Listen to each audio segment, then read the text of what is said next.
I'm Peter from the Daily Rios. And I'm Eric from Longbox Review. And this is Peter and Eric's Legion Project Podcast.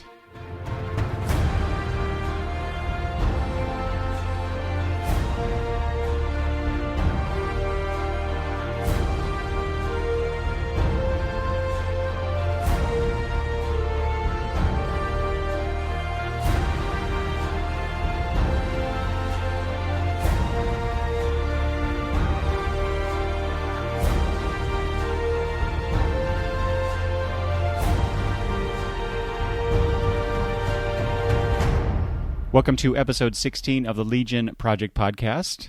As I already stated, I am Eric, one of your hosts, and with me is Peter. Hey, Peter. Hey, Eric. How are you? Good. How are you? Doing well. Excited. Yeah. There's been, since the last time we got together and talked Legion, there's been some amazing announcements that we will talk about today. Yeah, just a flurry of information, a flurry of excitement if you're a longtime Legion fan, and if you are a relatively new Legion fan. I think a lot of this news was just well-timed. It was well-released. It has some buzz, some build-up, but we're not going to talk about it right now. We're going to make you wait. That's right. Otherwise, it's called a tease. It'll be 2 hours of us just talking about that. Probably, yeah. Yeah. And we got more important things to do here. Right. So we will talk about all that news. We will get to it. In our show notes, we always do timestamps. So if you're that eager, you can go ahead and find the show notes, find the timestamps, and just jump to it. But we're going to start right in with the main meat, the main topic of all of our episodes, because as Eric said, it's been a while since we've recorded, so we want to keep the larger discussion going. But we will get to the news at the end. But we should, real quick though, if you haven't listened to our supplemental podcasts called Tales of the Legion Project, we have 2 out, and our last one was on Legion of Superheroes Annual Number 1, which was released prior to the issue that we're covering right now. And if you haven't listened to that, that was our last episode released. And in the can, we have another Tales that most likely will drop when, I guess when we have maybe like a lull in recording or something like that. We'll put it out. Maybe it'll be the next episode. Who knows?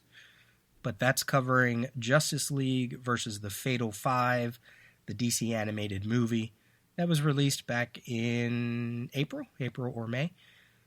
So we recorded an episode on that.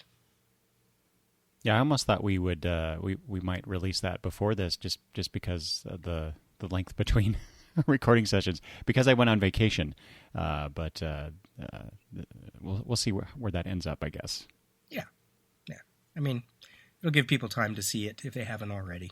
That's true. And, yeah.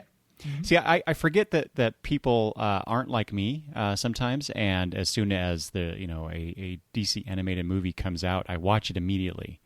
And I guess not everybody's like that. I'm not like that. Really? There's a bunch I haven't seen. Yeah. Oh, really? Yeah. I still haven't seen the Judas Contract one. Oh my gosh, Peter, what? Right. It's just like this podcast. I got to do things in order. Oh, that's right. If I'm behind, well, that just means it's got to pile up. That's really funny. I just had a conversation, Peter, yesterday with a coworker. My job, they have this newsletter for the division that I work in, and they asked me. They do these spotlights on the employees, and they asked me if they could do a spotlight on me for some reason, and I for some reason agreed to it. But I mentioned that I do the podcast, the Long Box Review podcast. And then I've had some people at work, people I've worked with for years, come up to me and go, "You do a podcast?" and because I don't advertise it at work. That there's certain audiences I don't declare to the world that I'm a podcaster and I do all this stuff. Mm-hmm. But I mentioned it was a comic book podcast in this, and this guy that just sits just a couple rows away from me starts chatting with me on instant message that we have at work, and he's like, we're talking about all this stuff, and he likes Bendis, and he likes Matt Fraction, and he loves the forget the Thor. He likes Thor, things like that, right? And but he, in the course of this conversation, he mentions that he likes to read things in chronological order. So he wants to go back and read all this old Thor stuff, because we were talking about the Jason Aaron Thor run, which I highly recommend. And but he was like, but I need to go back and read the earlier stuff. And I thought of you, Peter, when he said that. It's why I can never get anything done. Too busy going backwards, I can't go forwards. Yeah, I don't particularly have that problem. Yeah. So I jump around all the time. Okay, well, we're here to talk about Legion of Superheroes, issue 16 in the Baxter run. So we should get started on that. Mm-hmm. If anybody's new to listening to if they're not like me and they're just jumping in the middle, basically what we do, Eric and I, Eric will do a synopsis. We'll talk about the cover. We'll give some general thoughts, and then we'll go into a larger discussion in some format or another about the issue, maybe about some reader reactions to the issue at the time. And then we bounce around and look at the Legion of Superheroes around the DC Universe at this time. We like to look at current issues at the time, of Who's Who, to see if there's any Legion-related content in there. And we'll go some other places. And then this is not typical of our format, but as we said, at the end we'll do some Legion news. So looking forward to that. So how about we start with the issue, Legion of Superheroes, issue 16. Take it away. All right, so number 16, cover dated November 1985. This is titled Baptism by Paul Levitz, Steve Lytle and Bob Smith as artist, John Costanza, letterer, Carl Gafford is our colorist, and Karen Berger is the editor, and with a cover by Steve Lytle. Synopsis: Brainiac 5 is overcome with grief as he watches Supergirl being killed by the Anti-Monitor in The Crisis. On Titan, many Legionnaires have gathered for Graham Ranz's baptism, but left behind on Earth are the 5 newest Legionnaires who have to deal with an explosion at a technopark near Metropolis. And this issue bounces back and forth to all these locations. So Kronark and Ron Vidar attempt to console Brainiac 5 in the Time Institute's commissary, but to no avail. But a fellow scientist, Dr. Chaseer, also tries to comfort him. The Legionnaires 5 discover and dispatch the bombers at the Technopark before being gassed by arriving science police. What? Brainiac contemplates his future. He could return to Kalu, explore death, or travel back in time in an attempt to save Supergirl. But he simply goes back to his lab. The coward. The newbies revive and want to find out why the science police gassed them, and as they do, the science police attack them.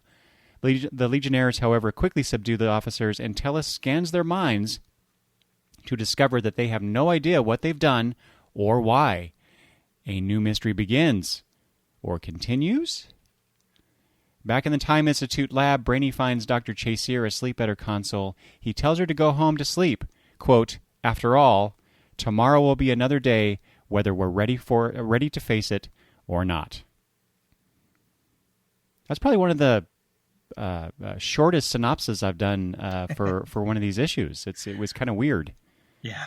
I mean, there's despite the shortness, the brevity of my synopsis, there's actually quite a bit that's going on in this issue. It's just that to summarize it, there wasn't a whole lot of detail to go into, I guess. But I guess we'll talk about the details here coming up. Yeah. Where do you want to start? You want to do general thoughts first, or do you want to go right to the cover? Well,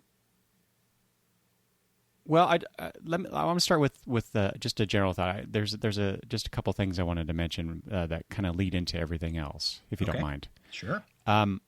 So the title of this issue is Baptism, and we actually have a literal baptism with Graham, and we have a bit of a baptism of fire, as they say for the newer Legionnaires. So I kind of like that play on that word. I also like the fact that there's this dichotomy of a death in the issue, vis-a-vis Supergirl, and in the form of the baptism, a spiritual birth. So we get that death and birth aspects of this issue. So I thought that was kind of neat. Titles should have meanings, right? Mm-hmm. Does Brainy have a baptism in a way? That's I was trying to figure that out too. That's in my notes. I said, but what is Brainy's baptism? His emotional meltdown, the intellectual journey as he navigates his grief, and I don't know. I was kind of wishy-washy and not well formed, I thought. Yeah. But had that happened, that would have been perfect for this. If you're going to have three major plot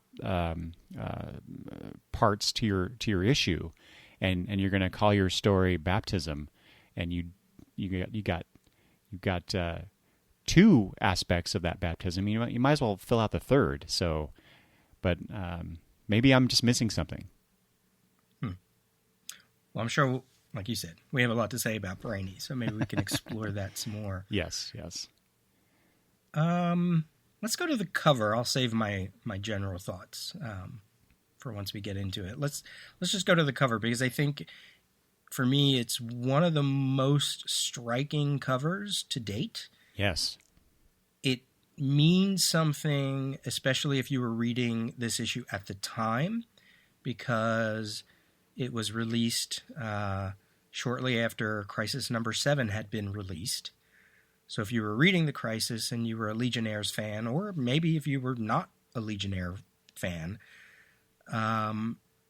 there's no way you could look at this issue and think, yet you'd have to say to yourself, I have to get this. What? Supergirl's on the cover. She's dying, just like Crisis number 7. So for that alone, for the contextual aspect to it, and also the design of it, for me, I wrote in my notes, it feels like if I was compiling a list of my favorite Baxter covers, this one is clearly already in the top 5. Mm-hmm. It's just, it's so good. It's so good that when I was looking for the issue, I forgot that I keep this issue with my Crisis tie-ins, not with my Legion run. I'm surprised I don't have multiple copies of this, but I was looking for it and I went, wait a minute, it's not in with my Legion books. Where is it? Oh, right, it's with my Crisis tie. It's not bannered. It's just that important to me. So that's where it was in my collection. Well, and if you know Crisis, this is the fact, regardless of the fact that it's bannered or not bannered, I should say, and even if you took out Supergirl, just that crackling red energy. I mean, that for Crisis kids, as that term that you like to use, this is screams very clearly this is a Crisis issue. Right. In comparison to the Tales one, which I think is also still decent. It's generic. Yeah.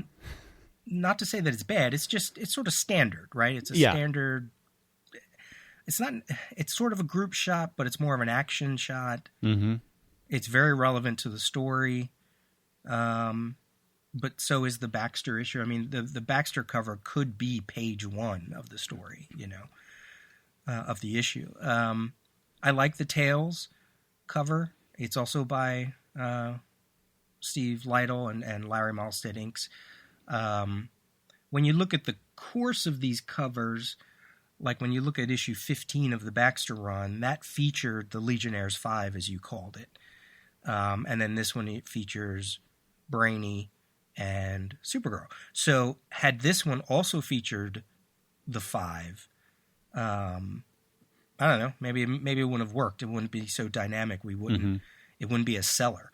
And then when you look at like the Tales cover, Tales 340 features Sunboy versus Dr. Regulus, and then 341, which is the reprint for this issue, features the 5. So it kind of makes sense, like it's almost like they, a year later, Steve Lyda was like, oh, okay, well, I don't have to focus on the Crisis. I can do whatever I want. So why not do the characters that I helped design, so. Mm-hmm. Well, and it totally makes sense from a marketing standpoint, because this is a year after the events of the Crisis, right, in terms of Supergirl's death.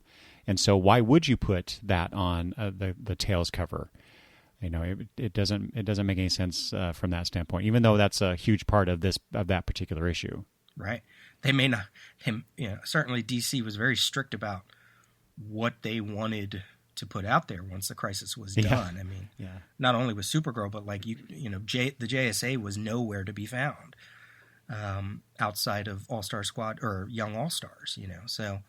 Yeah, that's a good point. So both fine. One is better than the other for me. Oh yeah, definitely. So I'm going with the Baxter one. So speaking of one cover being better than the other, there was this little bit of an interview from the Legion companion book. Where the interviewer asked Steve Lytle about these covers, and so I wanted to touch on that with you. So the question is, did you see any of those Tales covers as an attempt to do a better job the second time around? And his response, which I guess I could have anticipated, he said, every time. I'm not sure I was always successful, but that's what you try to do. And so I just wanted to ask you, Peter, well, I guess you've already answered the question, but, did he do a better job on the Tales cover? And we could talk about I guess you kind of talked about the composition, the point of the cover, but in terms of art, the art itself, would you still say the Baxter cover is the better one? I do. The Tales one is a little busy. Mm-hmm. There's a lot in there. Yeah, a lot of characters, the perspective, the setting that they are flying over, the background. I mean, it's a lot. It's still a good cover. It's just comparing the two of them, which is maybe unfair. I just think this one it just says so much, especially to a DC Comics fan, especially to a Legionnaire fan, right? The Legionnaires, their third appearance was in a Supergirl story. So, I guess because it's sort of like a backwards, it's the past of the Legion, Supergirl is like kind of like Legion past, the new recruits are the Legion future, and if that kind of cover would, like I said before, would have been on Legion of Superheroes number 16, well, we've seen the recruits already, we've seen them, so it would just be another image of them. So I think he was smart and to do what he did for a cover that would come out a year later. But if it was a current cover, I don't think it would have worked as well. Mm-hmm. Yeah. Yeah. Totally makes sense what he did, why he did it. But yeah, the impact of the Baxter cover is much greater to me. Yeah. And we've been flip flopping, right? There have been times where we like the Tales better, or one of us likes one of the other ones, So. I just think this one it's a home run. Mm-hmm. Yeah. Any thoughts on the cover from your end, or did we cover that? Well, I guess just compositionally, there's just a lot of one of the reasons I really like this is that there's not a lot of color to it. I mean, there's Supergirl's costume, red, blue, yellow, but the majority of this is that what would you like? It's kind of a pink-ish color with the Kirby crackle, like I said, that red energy from Crisis, and then you've got the green of Brainy's face. So you got for the most part, it's a very simple color composition. Mm-hmm. But that's what makes it really effective to me. And just the emotion that Steve Lytle is evoking from Brainiac 5, who is he's the super intelligent, sometimes portrayed in Legion stories as almost Spock-like, although not so much, here in this version of the Legion that we've seen so far. But I've read past stories where, I mean, literally, he would say, illogical, to himself and to others. So they were trying to portray him as more Vulcan-like, I guess. And then, to see him on this cover, he's got tears streaming down his face. And it's not like an overly wrought emotional sense. It's just there's such sadness on his face, and even if you took away the tears from that, I think you would still get that this image would still evoke that for you. And that's really the more powerful aspect of this cover to me.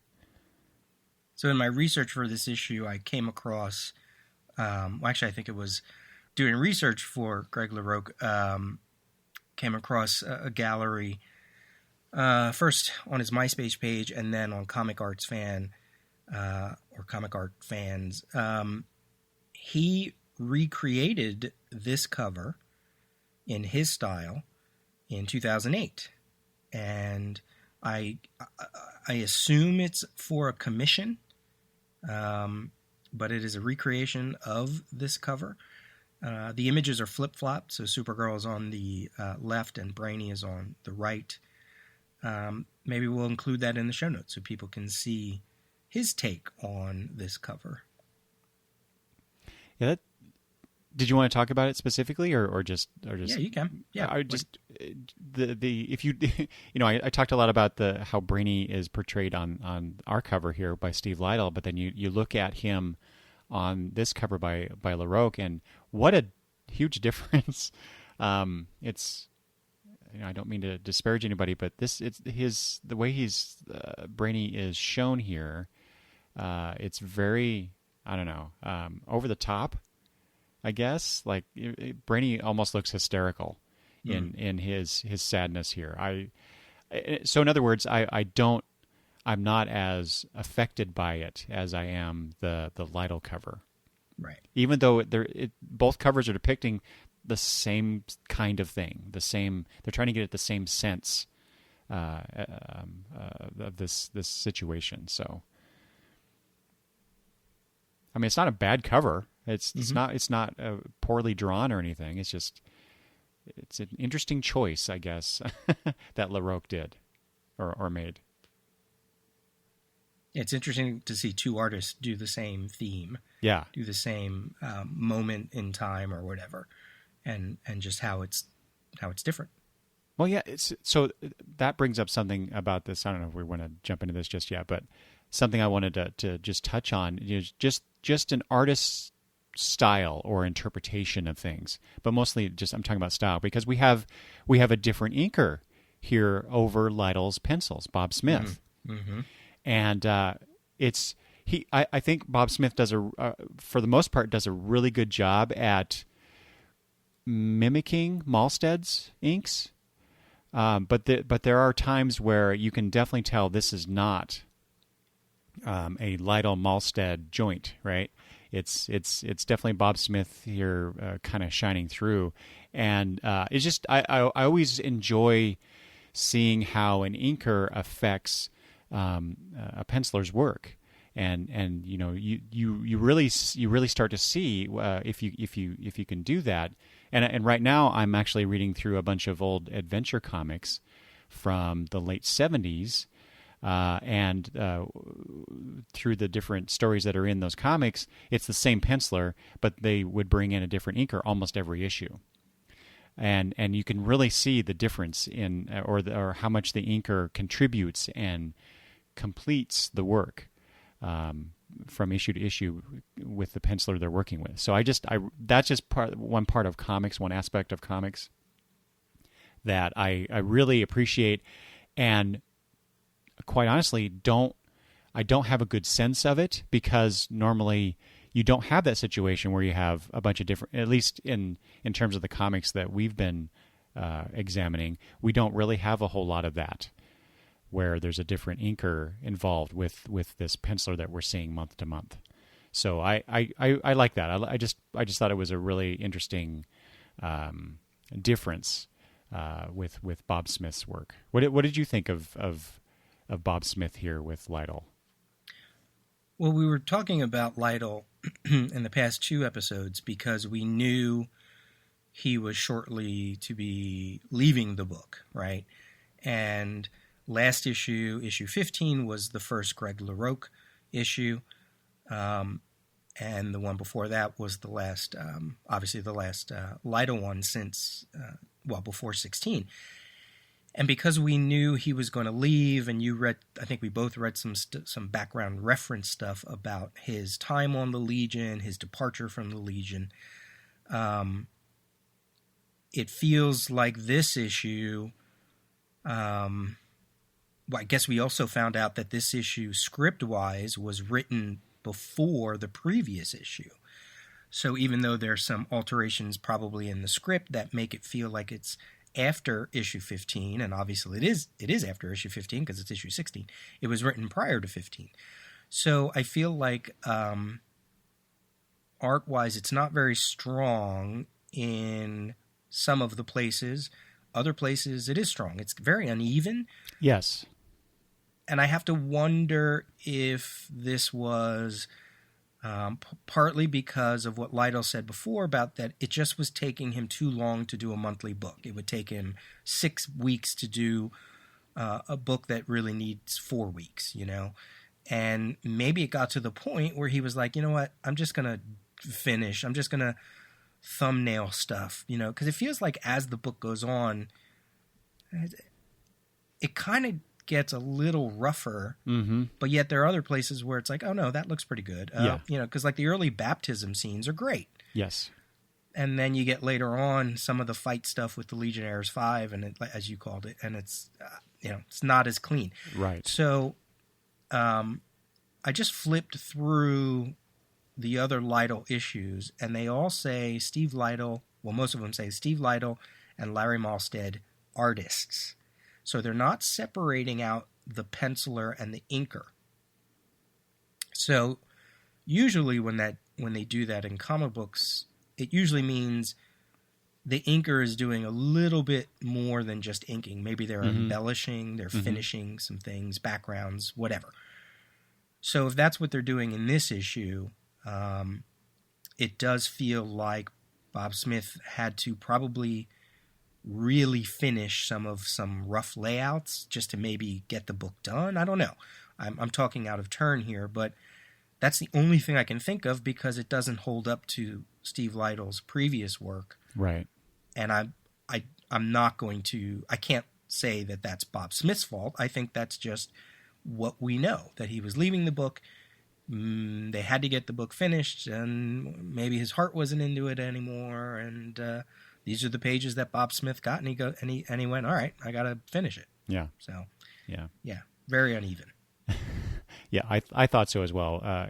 Except for like I think the strongest parts are the brainy sections, and most of, I'm trying to flip through real quick to see, but most of the baptism stuff. Yeah, so it's kind of unfortunate because it is Lytle's, not his last issue, not yet, but certainly his last issue of his run, right? If we get anything else from him later, it's either because they're bringing him back, it's not part of his run. Like I would still consider this part of his run, even though it skipped one issue. So he's not going out strong on a book that on an issue that is strong on some levels. It's one of my. I feel like this type of issue, and we've had several of these kinds of issues so far. These are the strong issues for me. I really like them. I think we both said that at least I said, I'm jonesing for a multi-part story. Because as much as I like these little one-offs or these little episodic, these are like truly episodic comics. I'm looking forward to seeing something a little bit more long form. I'm getting a little, I don't want to say I'm burnt out. I'm just like, okay, all right, it's another one of those stories. Okay, all right. But maybe that's what you got to do for an ensemble book. I don't know. Well, I think that's a very good point, because my recollection of reading other Legion volumes is that they do that quite a bit. Is that especially with Paul Levitt's writing, he'll pull back and give us these episodic or single issue stories as not necessarily fillers, but as a respite from the larger story or the ongoing story du jour. But we're definitely building up to it. The plot, the subplot with the science police here, with the newer Legionnaires, I think is building up to something that we've also seen bits and pieces of in previous issues. Mm-hmm. And it's certainly, as you said, it's not a filler. It's laying groundwork. And the other thing is the Supergirl stuff, right? Mm-hmm.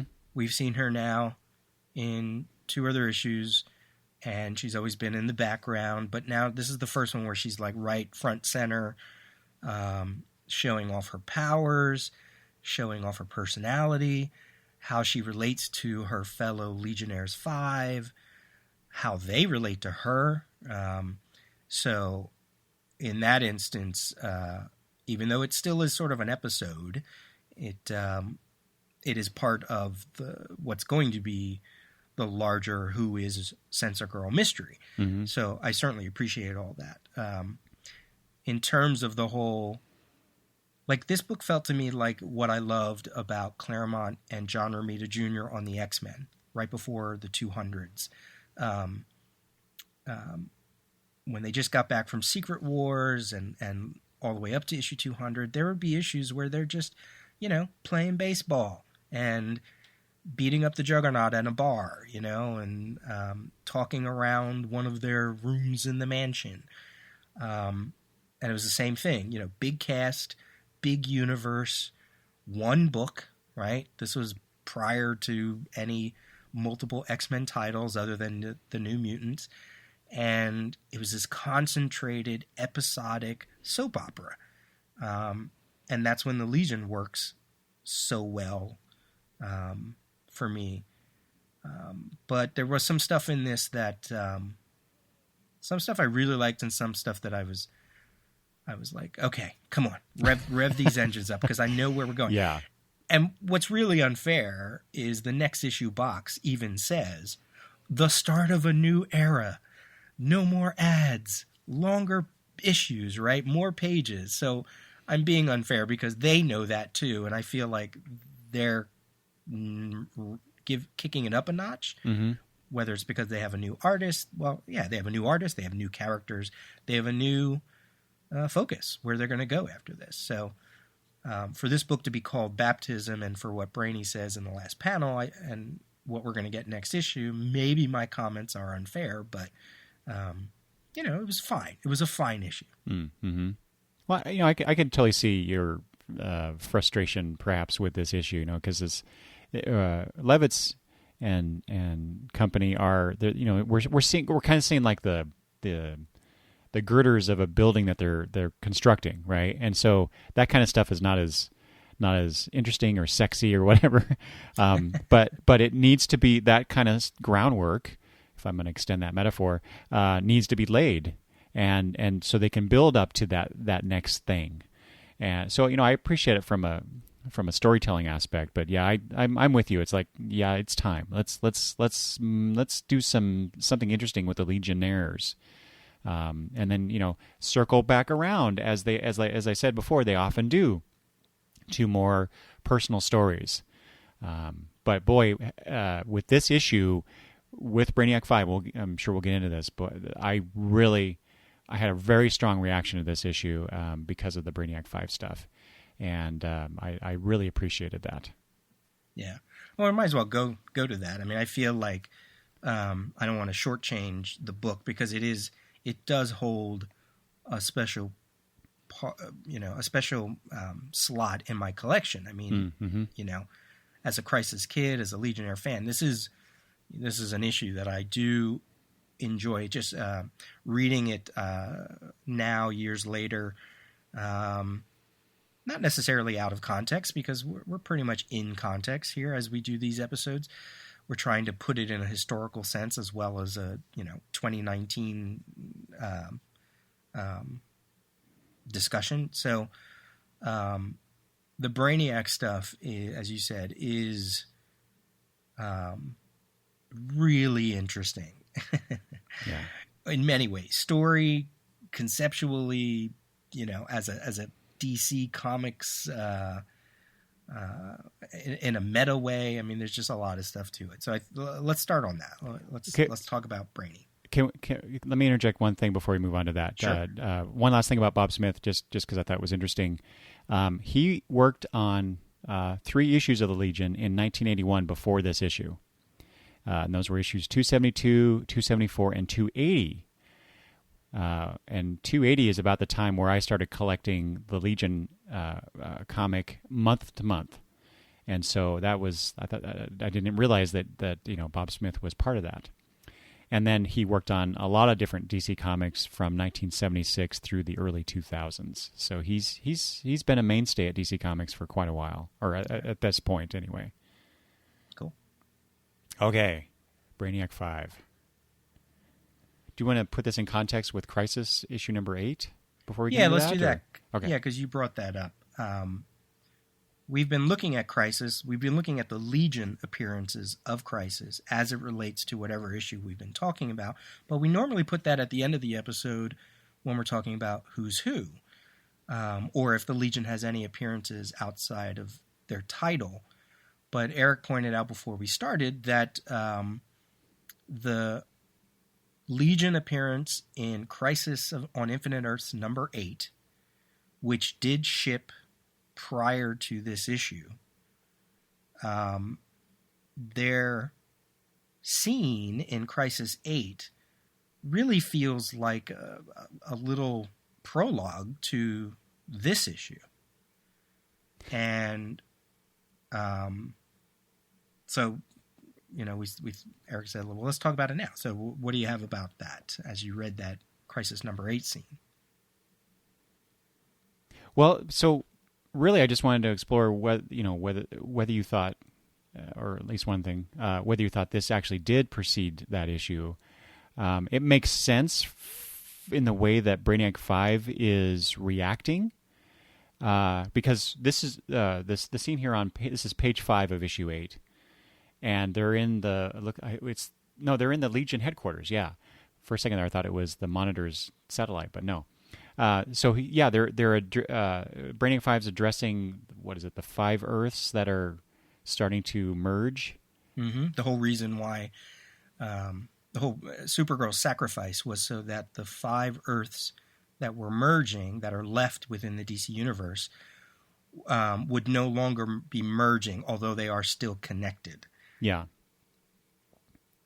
Right, and so just to set the scene, Element Lad saying to Brainiac 5, please, there's no reason to drive yourself like this. We know what Kara meant to you. And Brainiac 5 somewhat uncharacteristically, says, shut up, Element Lad, you don't know anything, until and then he's addressing the universes. So, and Saturn Girl says, his mind's in turmoil over Kara's death. He's refusing to acknowledge it.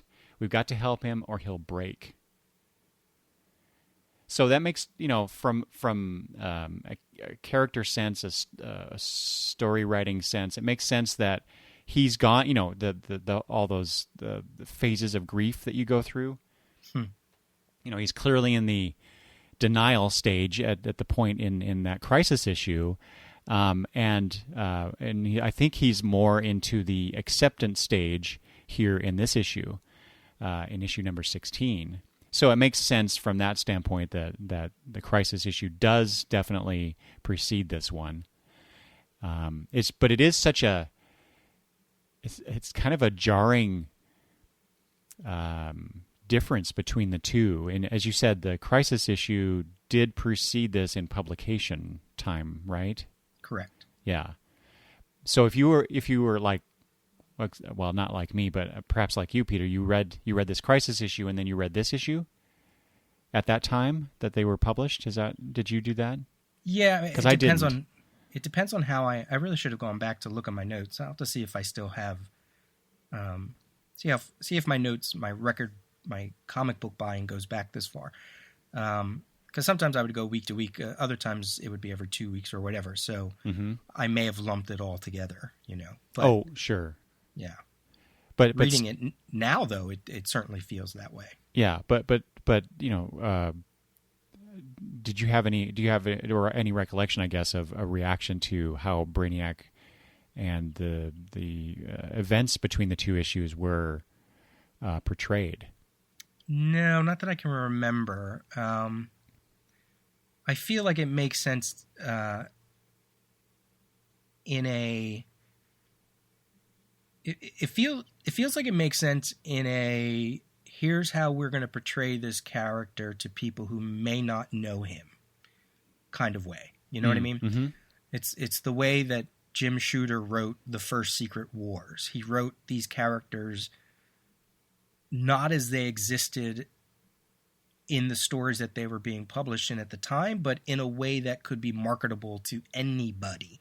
Wolverine was the crazy one. Fantastic Four, Reed Richards was the brain. Spider-Man was the comedian. So in this short little snippet, Marv Wolfman obviously being a stronger writer in this kind of format with an event book, and also trying to talk to other writers from other books and say, hey, what's the best way to use your characters? In the Crisis issue, he's using the Legion, number one, as exposition. Right, like they're catching us up on everything that happened in Crisis number 7. Supergirl's dead. The Earths are merging, but they're safe for now. Here's what's going on. Like, so he's using the characters like that, and just kind of showing a little bit of the history for DC fans that obviously Brainiac 5 would care for Supergirl because of their on again, off again romance. So. In that aspect, it feels right. They're not going to go in depth the way Paul Levitz obviously does. Right. And I think you have to think about the two scenes, or the scene in Crisis number 8 and then the issue. There are some things in the issue that they don't bring up in Crisis, and I think that's right too, because it's not that there's some inconsistencies. It just... When you're dealing with a future book, how do you handle an event that happened 1,000 years earlier? And that's another part of the Brainiac story that I'm sure we'll talk about. So, well, yeah, that's what I was just thinking of. Do you mind if I just jump in right there with that? Well, let me say a couple other things about Crisis. Okay. We have most of the Legion of Superheroes. What we don't have in Crisis are the recruits. There's no Magnetic Kid, there's no Sensor Girl, there's no Tellus, no Quizlet, no whoever the last one is that I'm forgetting. Polar Boy, yeah, that's it. Which makes me think, in the grand scheme of drawing these books, I'm pretty sure Perez had to make decisions, like, hey, he may not have known that those recruits were going to be even picked by the time he needed to draw Crisis number 7, right? Or Crisis number 8.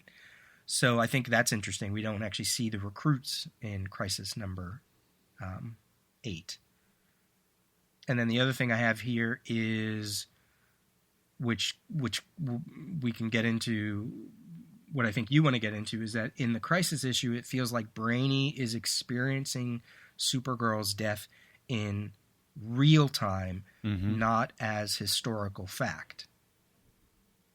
Yeah, it kind of contradicts what we get in the issue 16.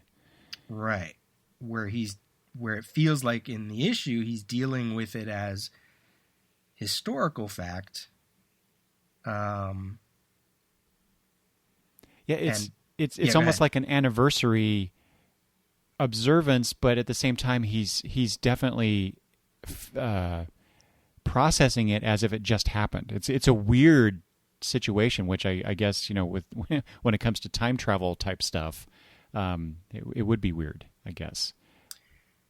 Yeah, this is sort of the largest takeaway from the Brainy plot that I wrote in my notes. So, should I just jump right into that? Yeah. Okay.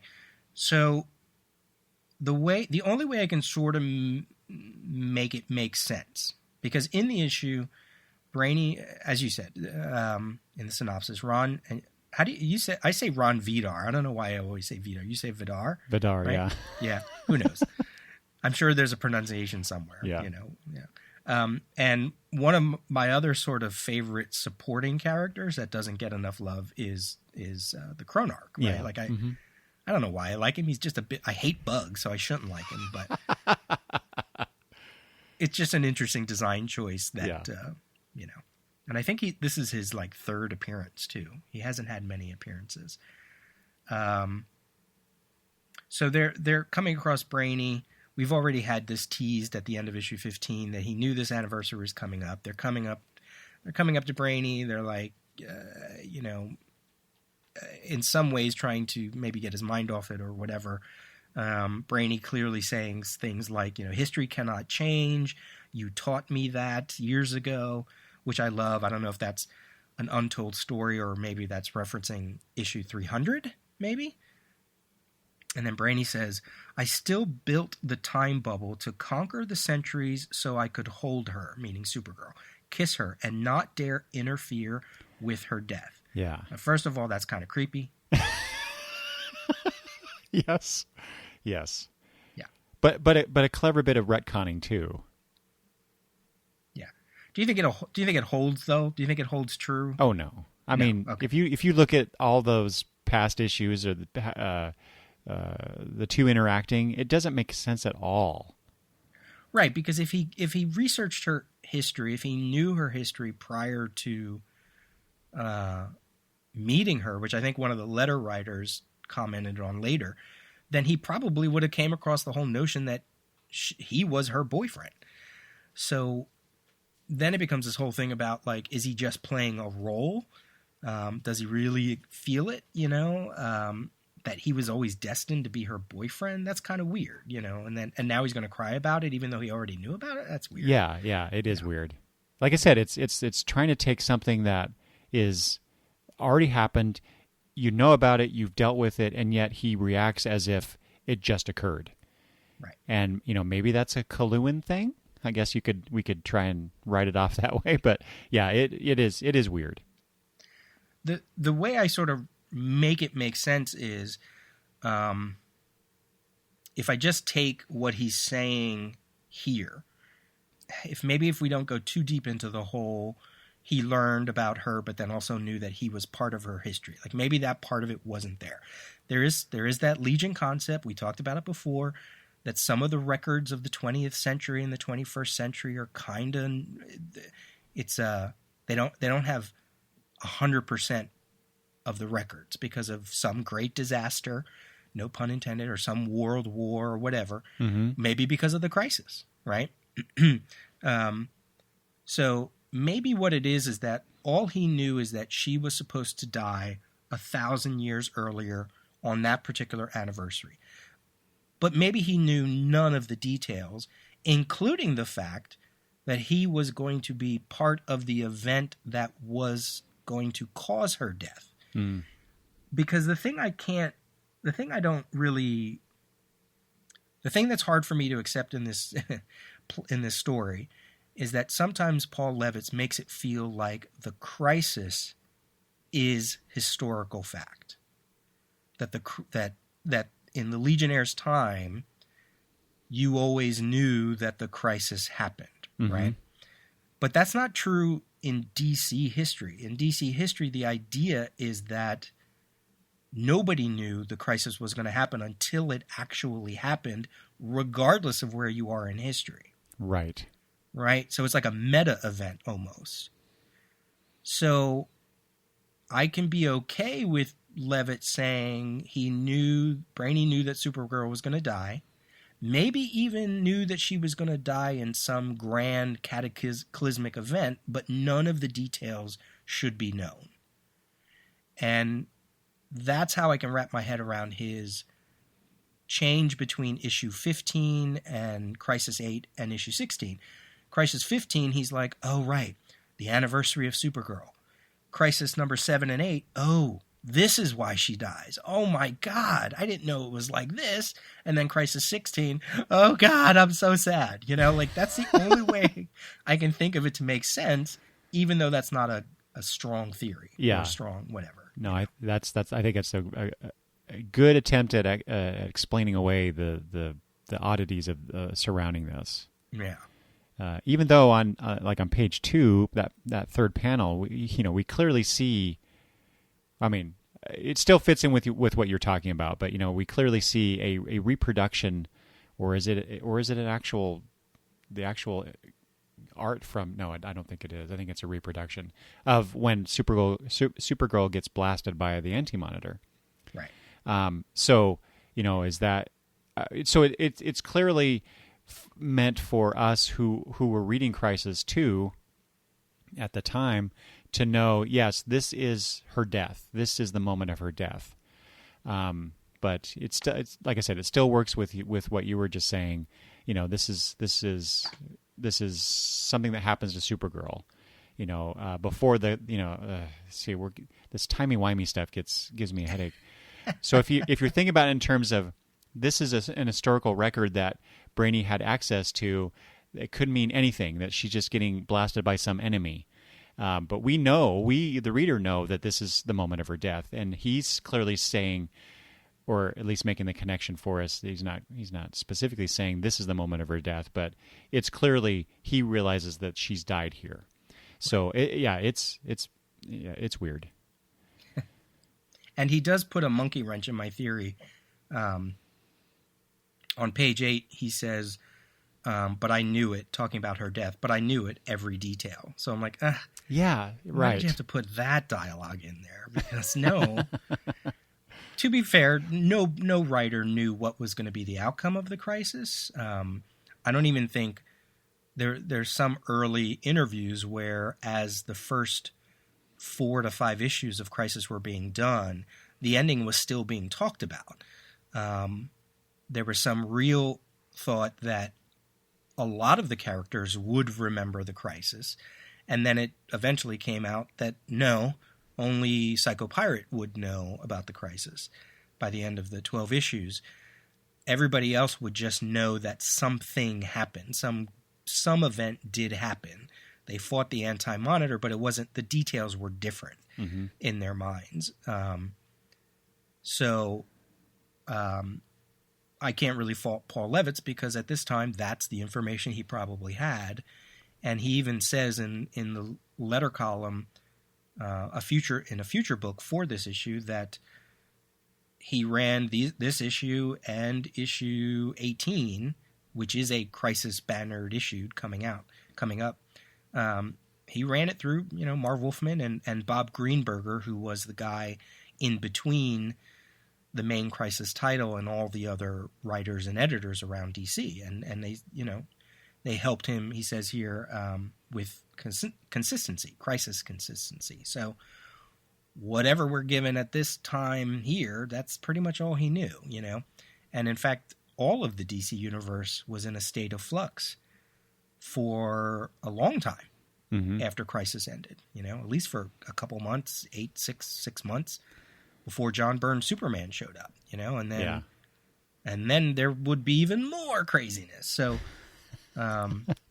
I remember that time too, where it was just like it was almost like the DC universe was still baking post crisis, Yeah. and things weren't quite working right, and it was an interesting time to say the least. Have you and Murd talked about that at all? That aspect of the crisis on the crisis tapes. We've only got up to issue 4. We finished issue 4. And not to throw in a plug here, but we actually did record another episode, which should come out anytime soon. But it's about the DC universe outside of the crisis issues during issues 1 through 4, right? And then whenever we pick up back again recording, we'll jump into issue 5. But we have talked about the post-crisis universe and how there is a limbo that kind of happens. And had Marv Wolfman got his way, he would have done the New 52 20-some years, 30-some years earlier. Right. He wanted to start everything at number 1. So that probably would have eliminated any of that, preheating of the oven, of the DC oven. And they could have just jumped into, whatever they want. But that's not what they did. So we've talked generally about it, but we are nowhere near getting into the specifics. It'll be a long time coming with that release schedule. Yeah. So I suppose then, given our look back at this issue, considering how things occurred from 30-something years ago with Crisis, and us reading this now, I guess we can, we can forgive the inconsistencies of this, the oddities about it, because things were, as you said, things were in flux, and right. But just taking it totally out of the DC continuity, I'm sure that was a pretty hectic time around the DC Comics office, trying to figure out, well, how does this impact my comic, and is this going to screw anything up? And I'm sure it was like a total crapshoot in some way, even though, like you said, they ran this by Wolfman and Greenberger. I'm sure they were like, yeah, that looks good, because they hadn't finished it yet. They didn't know what was going to come yet. What else do you have about Brainy's plot line here?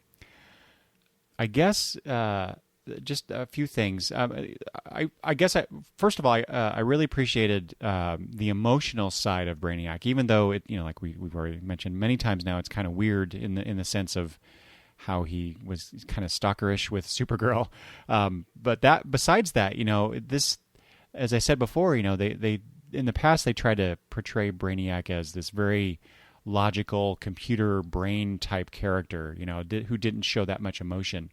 And if you consider his relationship with Supergirl in Adventure Comics and those early appearances together, he was very much she was flirting with him, and he was, for the most part, I mean, there were some exceptions to that where he did profess his love, or at least to other people, I forget now. But he was very much an inexperienced person in matters of love, and he often would, as I recall, he would often try to avoid any kind of intimate situation with Supergirl. And so then fast forward to this, and you see the impact that her death has on him, and it has a lot more to do with love lost that wasn't realized, and that's something that that most people of a certain age and older can really grasp onto and understand. So I like how Levitz and the artist played with that and touched on that with this story, even to the point of the pages that are the Brainiac 5 story. I'm flipping through real quick to see if my theory is correct. There's a black background to them. I'm trying to see if they're consistently that way, but I think they are. Yes. So you get that aspect of the art, playing with that darkness, that the depth of grief, I guess, that he's feeling. Mm-hmm. And in particular on page 8, I really liked how Lytle and Smith portrayed this scene. They're in the like I said, the commissary. They're having a drink, and there's several slim panels across the bottom here, and it's these close-ups of Brainiac's face, his eye, his mouth. But it's interspersed with this black background, and I thought that was a really cool way to artistically convey that sense of perhaps loneliness, of isolation that Brainiac 5 may be feeling because of how he feels about Supergirl's death. I thought they did a really wonderful portrayal of this in the art, so I appreciated that. That's a nice catch. I didn't even notice that. I really liked that they told his story without the other Legionnaires, because we always know what they think of Brainy, right? Whether they write him off, whether they call him a kook, whether they just leave him to be whatever, or maybe they might have even been like, oh no, he's going through one of his manic phases again. Yeah. So we're not getting him filtered through the Legion. We're getting him through his other colleagues, his scientific colleagues, people that know him and maybe understand him on that level. Dr. Chase-Sear even calls him a brilliant man. So I liked that. In some aspect, it kind of punctuates the loneliness to it, because these are people that he probably doesn't necessarily... He probably thinks of himself as better than they are. Whereas in the Legion, even though he does think he's better than half the Legion, he's still among people who are also at the top of whatever it is their power set is, Mm-hmm. He's one among many exceptional individuals. Right. And, you certainly get that in the last page where he's like, oh, why is she sleeping at her thing? It's like, what? Wait. So I like that the point of view was through another part of the Legion universe. So I really appreciated that. And it made it, his emotional journey was almost going from like 100% at page 1 until that last panel where he's like, okay, now he's back to being Brainy again. In a way that kind of echoes what he was saying about, okay, so I built this time bubble. I wanted to live my life as a in homage to Supergirl. But then, as you said in the synopsis, the very last panel, tomorrow will be another day, whether we're ready to face it or not. Yeah, feels like, okay, even he doesn't know what's going to be the future, because he's always lived his life in the past. If we're going to go all in on the retcon, all he's ever done is lived for Supergirl, and now she's dead. And so the only thing he can do, it's almost like, oh, he's finally taking a look at like, oh, this is who I am, this is where I am, because she's no longer there. So even though the retcon doesn't stick, I thought that was an interesting. It was really kind of cool to see him level off by the end. Mm-hmm. Well, and to get to that though, on page 16 we have this scene of him wandering the Time Institute grounds by himself at night. And it's really one of the best. I think that's the best. Yeah, yeah, and yeah, you can't. I don't think you can get from page 1 of this story, of this issue, and to the final page without this, for sure. Mm-hmm. Mm-hmm. And this is where in the synopsis I alluded, or I mentioned that he's contemplating going back to Kalu, studying theories. Maybe I should too. And he's also, he says, I couldn't hurt anyone that way. No chance of building a Computo and Omega. I brought so much destruction into this world trying to do good. So he's really, so in these three rows of panels, he's really going through his life history, his history with the Legionnaires, and his failures. He starts off contemplating his failures, and that leads him to explore, as he even says, explore the ultimate question, death. I couldn't hurt anyone then, and I might not suffer from the memory of Kara. So Brainiac 5 is one of the last characters in the Legion book that I would ever think would consider something like that. Now, it's not clear what he means by exploring that ultimate question. You could take it to mean that he's contemplating suicide, which is, some people have. In reaction to a loved one's death, that they've even taken their own lives because they can't handle the situation, or for other factors involved that we may not know about. Or it could be that he scientifically wants to explore that. I took it to be the former, which makes it a lot more impactful, I guess. Considering that he started with, I'm such a failure, I've done bad things, maybe I should just kill myself and put all that behind me. But then he comes around to, building he could take the time bubble and change history to save her, if the resulting paradox didn't destroy us both. As it has everyone else who ever tried and didn't return, which I thought was kind of a cop-out story-wise, so that we, of course, he's not going to do it because it would be catastrophic. 1, and 2, no one's ever survived it. But why would that stop you, Brainy? Because in the off chance that you could save her and be with her. So, but that's where he gets to that. I made that comment about him being a coward. He says that about himself. Or I suppose I could go back inside. Coward. And that, I don't know, that whole little bit right there on that page, he clearly understands his own limitations here, and it just drives home how, excuse me for saying, this is specious, but how human he is. Despite his 12th level Kaluan intelligence, he's a very human character, and that's probably the main reason that I reacted so strongly and so positively, for the most part, to this story, this part of the story of this issue. That page is the closest Brainy has come to my version of Brainy that I like the most. Yeah. And I haven't read a lot of Brainy prior to, that's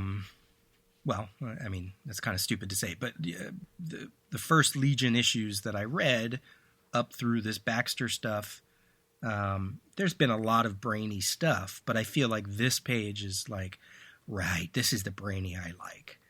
Because even though he's contemplating all those choices, for me, there was almost a detachment, like, him saying he wants to explore death wasn't as emotional as if it was another character, as if it was a character that wasn't shown as always being logical, cold, or whatever. Like it's almost like he's just sampling dips at a cheese with chips, right? Like he's just going, oh, let me try this dip. Now, that's how it felt. Even though he's talking about suicide, which I also thought, it just felt like it was his brain sort of going through the logical places your brain would go and already coming up with answers for it, right? Like even before he says, I can go back in time, he knows, no, I can't do that. So, and then it hits you that last bubble, coward. I don't know. There's just something about it that he was able to go through that process in his way. Mm-hmm. And yet I also still felt that he was kind of detached from that process. Like it's almost like he just knew I just have to go through this and I'll get to the other side. But so let me do it. Yeah. Yeah. But that, to me, that makes a lot of sense given his character, because of his 12th level intelligence, the fact that he's a scientist, that makes a lot of sense to me that he would approach it in that way, and add in the whole aspect of time travel too. Knowing the things that happened in the past and whatnot. I know, that makes perfect sense, I guess, and that's one reason why I also really enjoyed that sequence. Yeah. I definitely agree with you. It's the strongest of the three plots. It's a shame we don't get to see Dr. Chase here. I think she's an interesting character for the little screen time she gets. It was funny that he said in the last page, this woman's been pushing herself too hard. And I'm like, Brainy, have you just read your own issue? Jesus. Yeah, how many times has a Legionnaire, probably Saturn Girl, said that to him? Right. And when he said the whole thing about exploring the ultimate question, death, the first thing I thought of, I know we always do this and listeners may not like it, but I thought of the 5 Years Later Legion, the Quiet Darkness story. Yeah. Ooh, yeah. Which is very similar in tone to that comment. So, but that's the future. So good. It's got things I like. It's got the Chronarch. It's got Ron Vidar. It's got the Time Institute. It's got Crisis. It's got Supergirl. It's like I could just read that and be happy. Mm-hmm. Yeah, I feel like they could have filled out the issue a little bit more with that. But then again, maybe that would have just been too much and diluted what we did get. Yeah, and what you said about what did I feel reading it at the time versus now. Like, at the time, I don't think I ever would have thought they should have explored it more. You know what I mean? Because when you're, how old was I? When you're not quite 13 years old, I guess I was 12 when I read this, I don't think that way. Your brain didn't think that. Now, decades later, and we've read so many comics and we're so critical, in a good way, it made me want more. But then I go, well, no, that's right. For that time, 1985, that was right. Mm-hmm. If it was now, it would be the whole entire issue. That's true. That's very true. Yeah. That just highlights the fact, Levitz, he knows what he's doing. I mean, we've complimented him quite a bit on this show over the issues we've examined, but it really drives home to me that he knows how to tell a story with his ensemble cast, with all these various plots and subplots, a major of the first complete universal event with Crisis affecting or impacting the entire universe, all that stuff going on, and he's still telling these beautiful emotional character moments. Yeah. He kind of feels like, I just thought, because I brought up Claremont already, like Claremont is clearly on one end of the Green Lantern emotional spectrum, right? Like he's soap opera, mutants, agita, self, whatever, they're the X-Men books at the time were like, oh, woe is me, right? Like hardcore soap opera. Paul Levitz is soap opera, large cast of characters, the future. So it's obviously there's more optimism and whatever.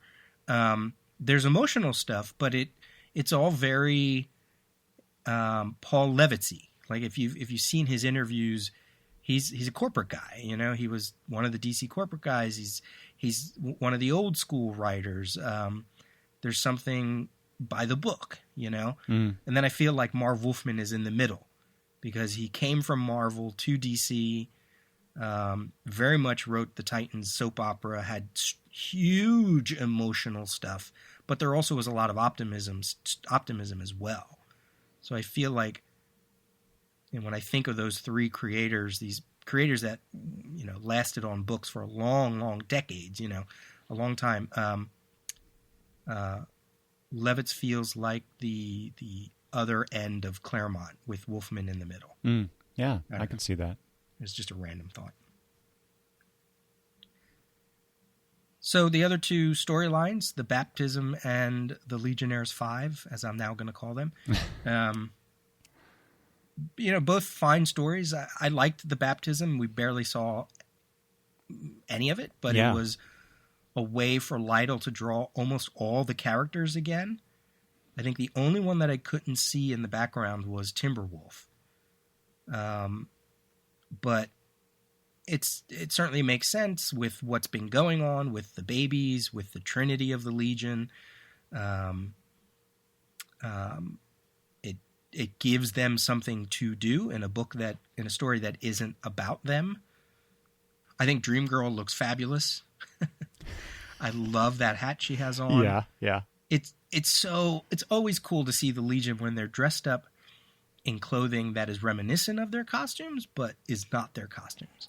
Well, and I dig that. Yeah, well, and I remember that too because we talked about this before in a previous at least one previous issue. But yeah, they do that in spades, and especially you already point out Dream Girl. That was probably the most obvious one. But we get a bunch of that. Even Sunboy has a.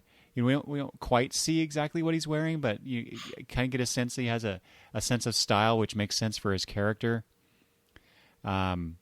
Starboy with his jacket. I mean, I love it. It's just this little tidbit of his costume incorporated into that jacket. Ultra Boy should not wear a sweater. And then you got the other Legionnaires like Shrinking Violet, Block. They're just wearing what they normally wear. So but I love that scene because it's like you said, it's showing the characters in slightly different ways. It's a very personal moment, because they're attending the baptism of two of the founding members' child. I really love that stuff. You got the little thing. There's that panel there with Shrinking Violet giving the evil eye to Yura, and she's turning to Colossal Boy, saying Jim, and he's literally turning his head away and whistling. It's very cartoony, but it connects you to events that have already occurred in Legion history here. I dug it. So I'm not religious, but on the interlac on page 3 is the John 3:16 verse. Did that mean anything for you? That it says that whosoever believe in him shall not perish but have everlasting life. I think one of the reader reactions to this issue said something about, it was just interesting that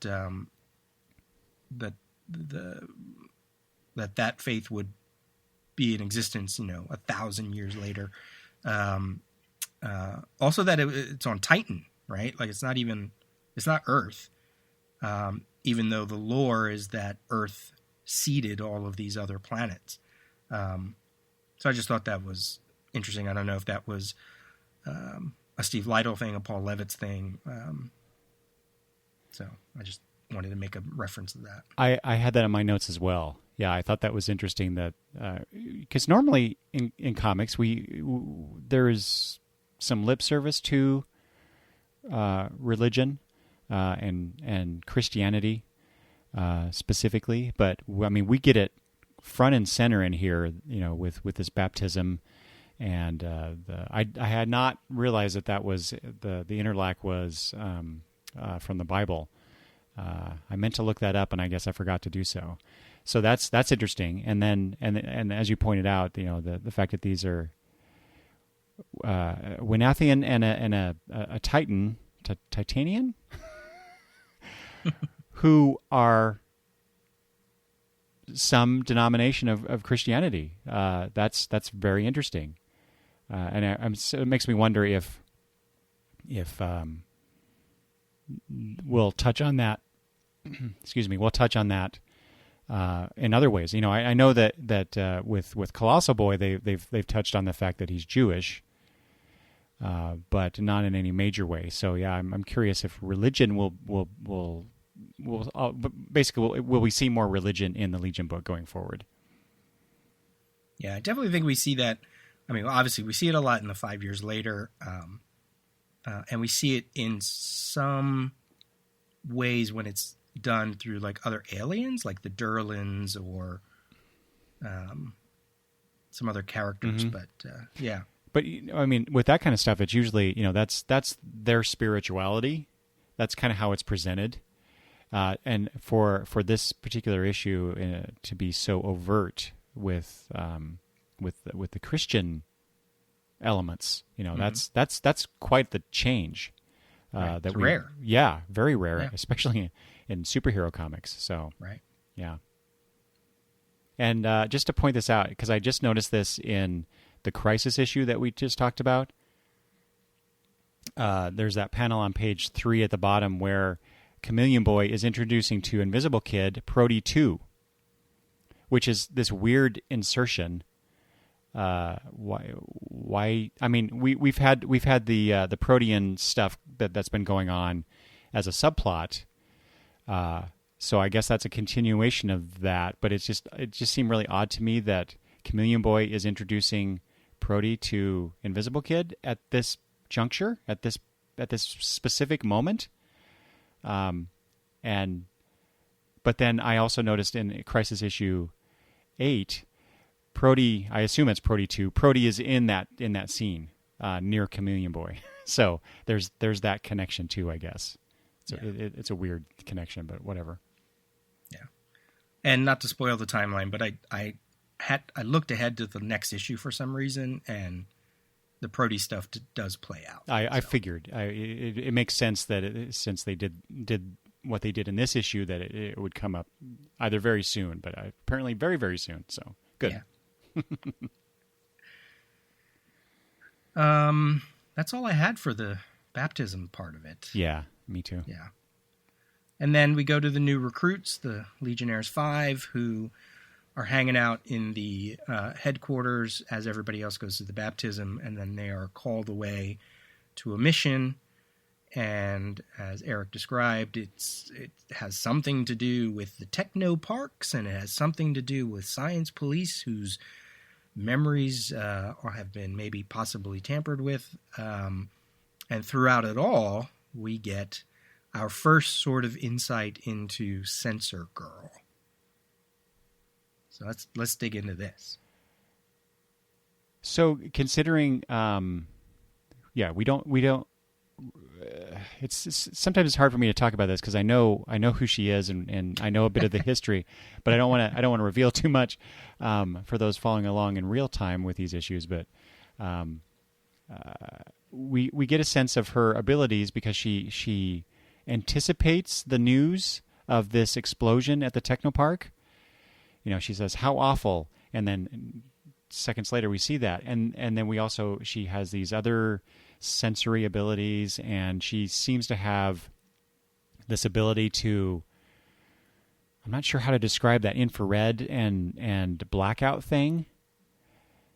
I guess you could say she has the ability to, or seems to have the ability to change the sensory perceptions of others. Would you agree with that? Yeah. Okay. Absolutely. I mean, she's Censor Girl. Yeah. Yeah.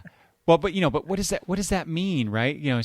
Censor is something that something that you can sense, or it's sensory. It's they're I think Levitz is playing fast and loose with this, and considering the reason behind, I guess I'm saying that there is a reason why he's playing fast and loose because they weren't sure who. Well, they had an idea of who this character was supposed to be, but then that changed.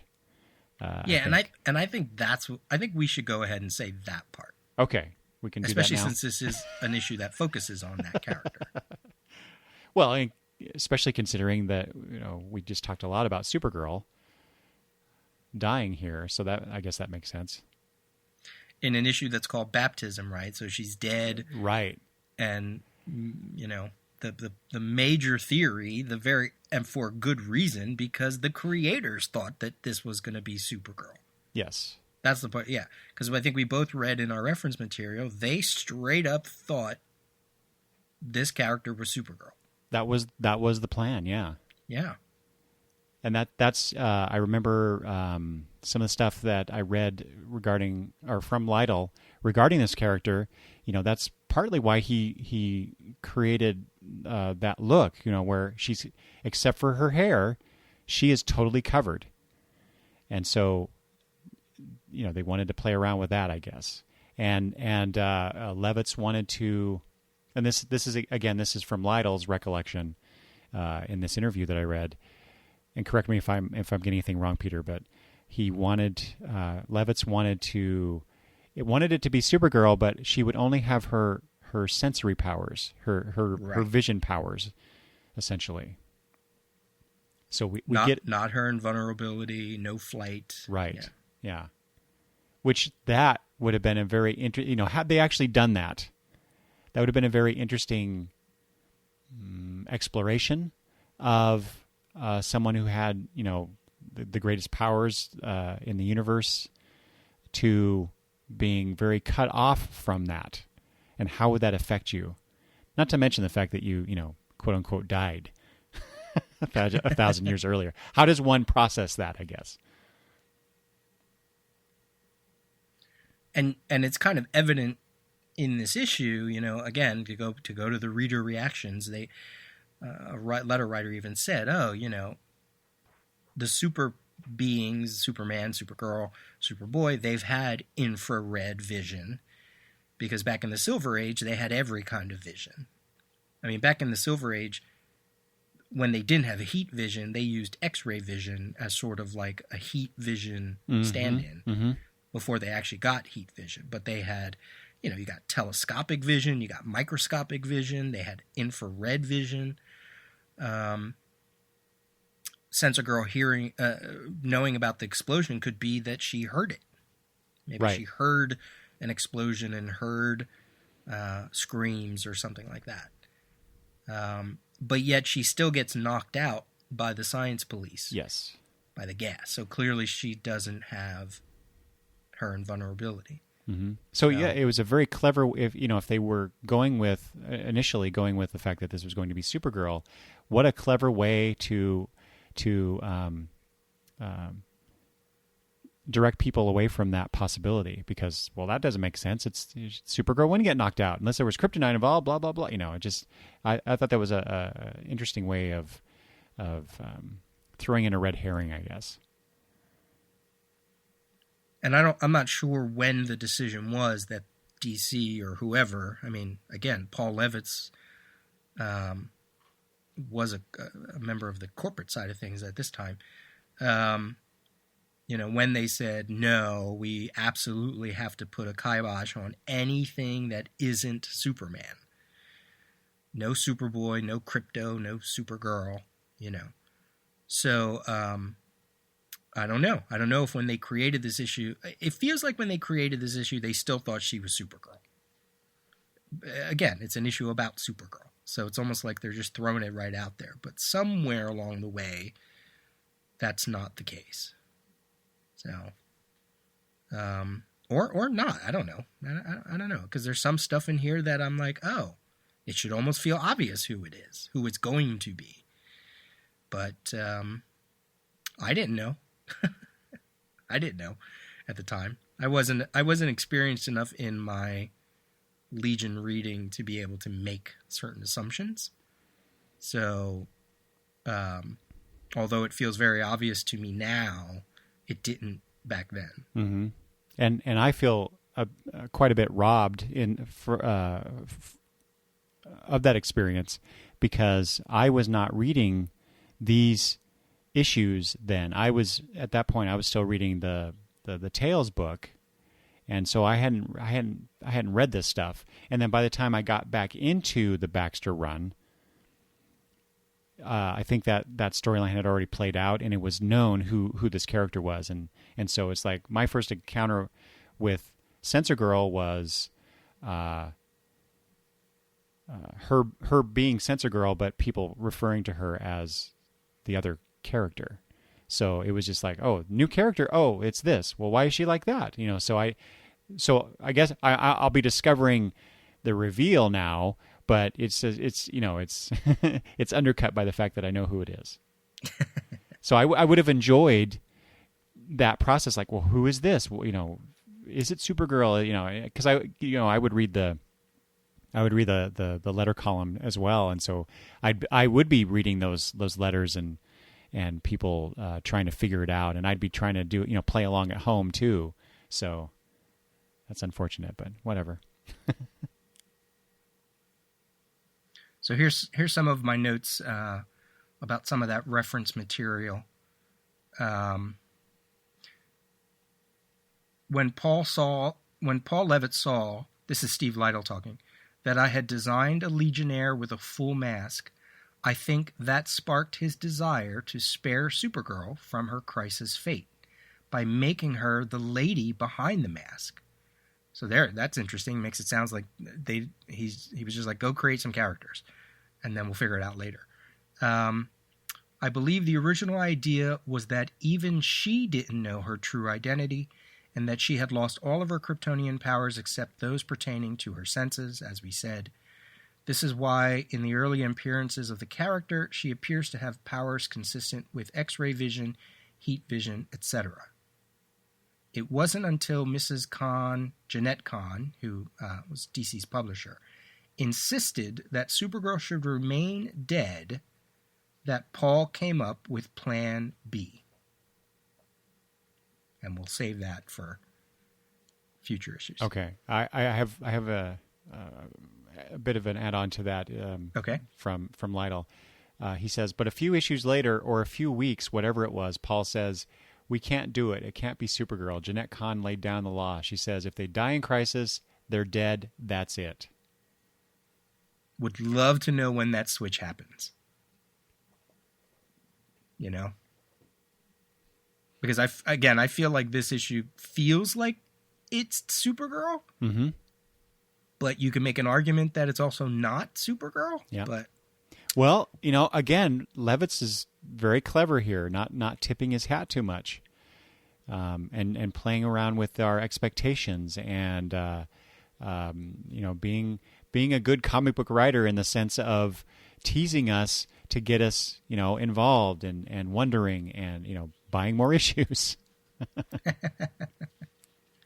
Because the mystery of Sensor Girl was huge. It was huge. Because we, as readers at the time, you didn't know that Supergirl was off the table. So people who absolutely thought it was Supergirl were very much thinking she was coming back, So this whole mystery, which I really do think starts in this issue, there's the one later scene. Yeah, maybe it's just throughout the series, the issue where especially Magnetic Kid or some of the other ones, they're really questioning her. Like, what? How did you know that? How could you tell? Quizlet says some stuff. So I feel like the mystery really begins here, and when it permeates to the other Legionnaires, the ones outside of the Legionnaire 5, is when it really ramps up. And that's issues to come, and we'll get to see some really strong reactions to that. As a reader at the time, for this not being an event book, it's not like the Judas Contract, it's not like the Universo Project, it's it doesn't have a name to it. The mystery of Sensor Girl was huge. It was just so big. It was so fun. It was so fun to have something like that. Like you only get that every so often in comics, mm-hmm. where something just, I can remember reading, I don't know when it was, maybe the early 90s. Two things happened. I forget what comic it was, where a letter writer was like, DC is so interesting right now with this happening, and Barry Allen is back. And I went, what? And I jumped over to The Flash, because there was a story where, quote unquote, Barry Allen was back. Mm-hmm. And then the other time that happened too was, it happened like, maybe it was like a solicitation or something like that. And they were like, Superman, Batman, and Aquaman are investigating what happened to Ray Palmer over in Suicide Squad. And I was like, what?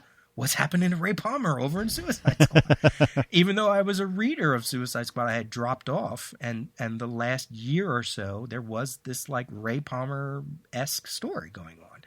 So I imagine that was going on here. Like you would see it in solicitations, you would see it in fan magazines, the mystery of Censor Girl, the mystery of Censor Girl. So it wasn't just something that happened after the fact. It was very strong during the fact. Mm. Yeah, man, I miss that. It's unfortunate.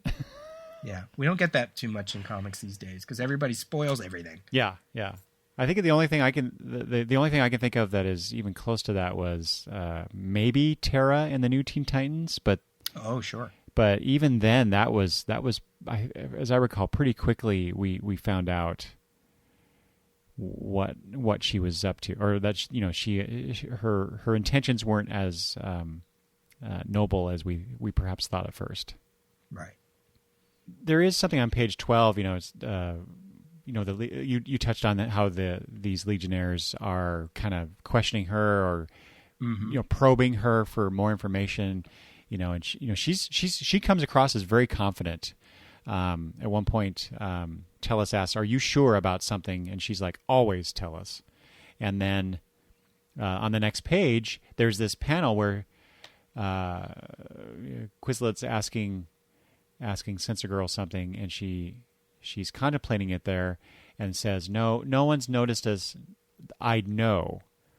And the panel next to that is of Tellus. It's this close-up of Tellus, presumably looking at her, and it's just that just struck me, and I was thinking, well, does he know who she is or what she's about, or is this the beginning of him trying to figure out what's going on? Is he going to be the investigator of this Who is Censor Girl story that we're going to get in future issues? I have no idea. This is all supposition on my part at this point. So it was just that odd close up just started sparking some thoughts in my brain. So that was the page I was trying to reference earlier. I couldn't find it in my notes. Magnetic Kid is the one that really brings it home there at the bottom. Oh yes. She's like you said, I know my abilities, but that's what she says. And then he says, but we don't. Only that Saturn girl insisted that you join the team with us. I'd wish you'd tell us more. When I should, I will, Magnetic Kid. Patient. So it's like, there it is. That's like the birth of it all. Yeah. And boy, I mean, this is a good point to bring this up too. We've kind of disparaged Magnetic Kid the last few episodes. Or at least I have, but no, I have. he's certainly coming around in my mind a bit. He's taking more of a I want to say leadership role, but it's not quite that, because there's no clear leader of this group, even though given who Censor Girl is, she should be, but she's not asserting herself. But Magnetic Kid seems to be starting to do that. He seems to be turning more into a rock clone, a Cosmic Boy clone at this point. But at least he's doing something. He's not just Magnetic Kid, using his powers when he needs to. There's a little bit more to his personality, I suppose, even if it is Cosmic Boy light. Right. So I like that. Yeah. Oh, and then there's a where is it? There's a on page 5 when a Magnetic Kid dives into the situation with the explosion. There's that callback to what happened to him, his and his brother's mother, with a very similar situation. So I like that. Then there's also, I'm always I like to tell people who are not comic book readers that I know, how much I learned from comic books, because a lot of people in my life have poo-pooed comics. But then I start telling them, I start listing all these things that I learned about or learned from comic books, and one of those things in here kind of touches on that. On page 6, there's Magnetic Kid is trying to use his magnetism, but it's not working quite right. And he's like, "Oh yes, that's right. Heat weakens magnetism." So it's a bit of science trivia that Levitz throws in there that I appreciate. Yeah, the recruits are fun. I mean, I think we said it a couple issues back where it's going to be interesting to see their dynamic and how they play and what they bring, and I think what I appreciate is I said before, the youthfulness of Magnetic Kid, because these characters aren't youths anymore. Mm-hmm. They're going to baptisms, come on. Yeah. They have beards, although that's not true anymore. But I feel like their uncertainty about each other and who they are as Legionnaires is a really nice interjection into the book. Yeah. So, yeah, it almost turns it into a bit of a new book. Yeah, I was just going to say, like, I'll retract a little bit of what I said earlier about this issue. I actually, it makes me appreciate it a lot more.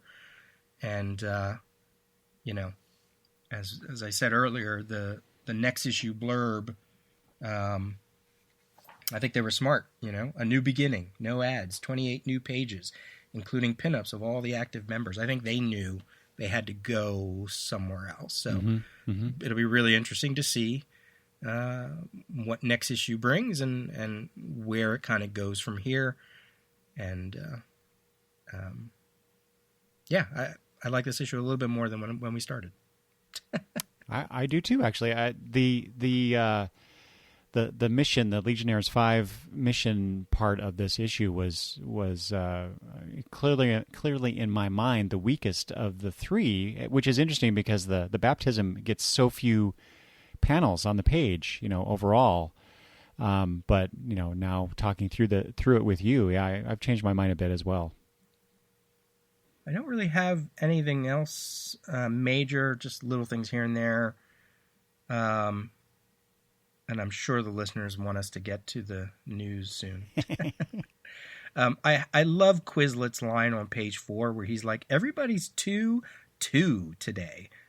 I love that. Like, he doesn't actually say a description. He just says, everybody's just 2-2. I thought that was funny. He's funny. Yeah. But it's funny, whatever. Yeah. In contrast to that, on page 7, Sensagirl says to Quizlet, "You could grow tiresome." So I kind of wondered if that was some sort of anticipatory commentary from Levitz about fan reaction to this character. And on 18, she calls him a worm in a tin can, which is that's not very Supergirl-like. But. Well, yeah. We don't know what he looks like, what Quizlet looks like at this point, right? Because when we see it exit his ship, it's kind of like this energy field type thing, as I recall. Have we actually seen him as a worm? No. So is that some sort of, is that commentary by Sensagirl, or is it just another bit of she has these super senses type? She has X-ray vision, in other words. Oh, I didn't even think of that. I was just going with humanoids of the future are so, they can be so elitist sometimes. That's true. Because even Polar Boy, when Tellus is like, "Oh, is so-and-so the Grand Fisher?" Polar Boy's like, "No, it's Grandfather Tellus." Really? Oh, can you be so dumb? I was like, whoa, Polar Boy. Yeah. Yeah, and Polar Boy's the last guy that should be, making comments like that, considering his sub-status and now where he's at. Should be a little more appreciative and understanding. Well, and he's on page 10 when he's talking to Element Lad, because Element Lad is, constantly being the worry wart. Polar Boy, he says something, and then he says, "Oh, your leadership." And I know he's kind of being jovial and, just being silly, but I was like, he's a bit of a smartass. Yeah, he's like, I'm finally on the team, and I get to, I'm like, haha, look at me. I'm the big man now. I don't know. There's something funny about that line. Yeah, I wonder if he feels like, given how long he's been at this game, even though he wasn't on the team, that he deserves a little bit more respect or notoriety with the team that he's not getting. Well, that's true because didn't they say they waived the age thing for him, right? Or so I think he proclaimed that they should, and obviously they did because he's on the team.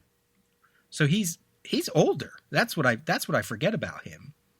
He's older than obviously the other 4 recruits, probably maybe outside of Supergirl, but in very many ways he's probably he is like the same age as some of the older ones. Yeah, older Legionnaires. And you would think he would be taking on more of a leadership role with that group. And I don't see that. I haven't seen that these last couple issues. Or is that what when Supergirl made the comment about, I sure hope Polar Boy has a view all the way out there in the safe in the monitor room, and Magnetic Kid was always, somebody's got to stay behind. Like, I feel like that's right. Like, Polar Boy,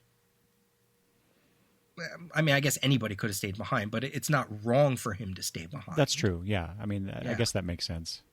Yeah. So that's it. Now I hadn't really thought of Polar Boy as being the same age as maybe some of the other, longer Legionnaires, but he absolutely probably is.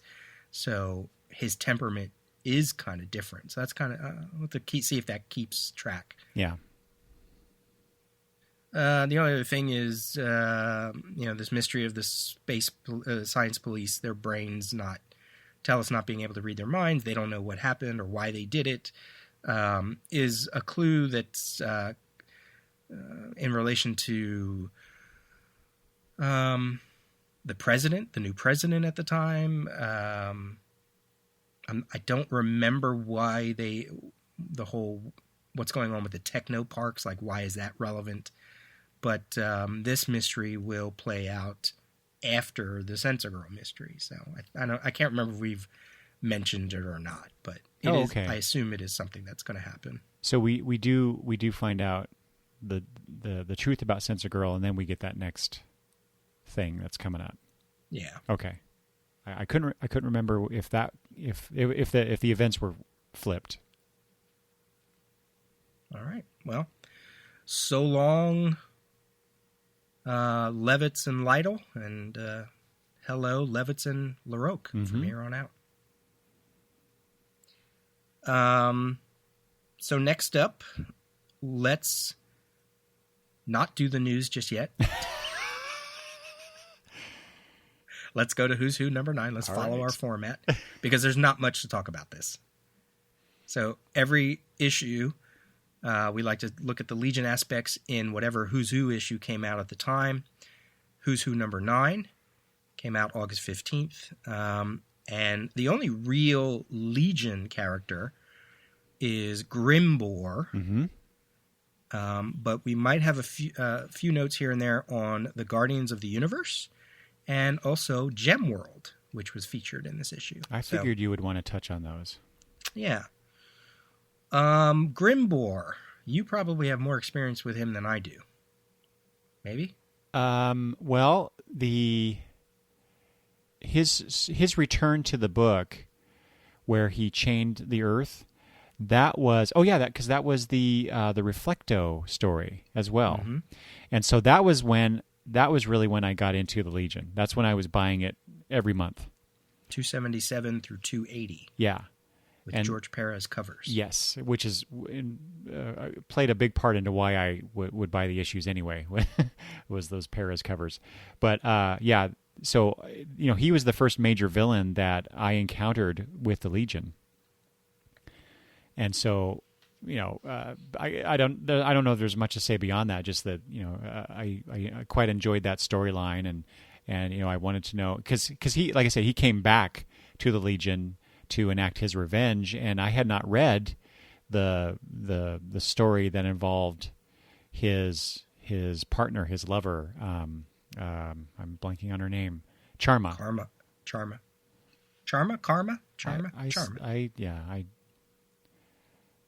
It's like charming.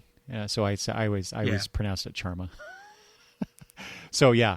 So in regards to his entry here, which was done by Craig Hamilton and Dick Giordano, which I'm not familiar with Craig Hamilton.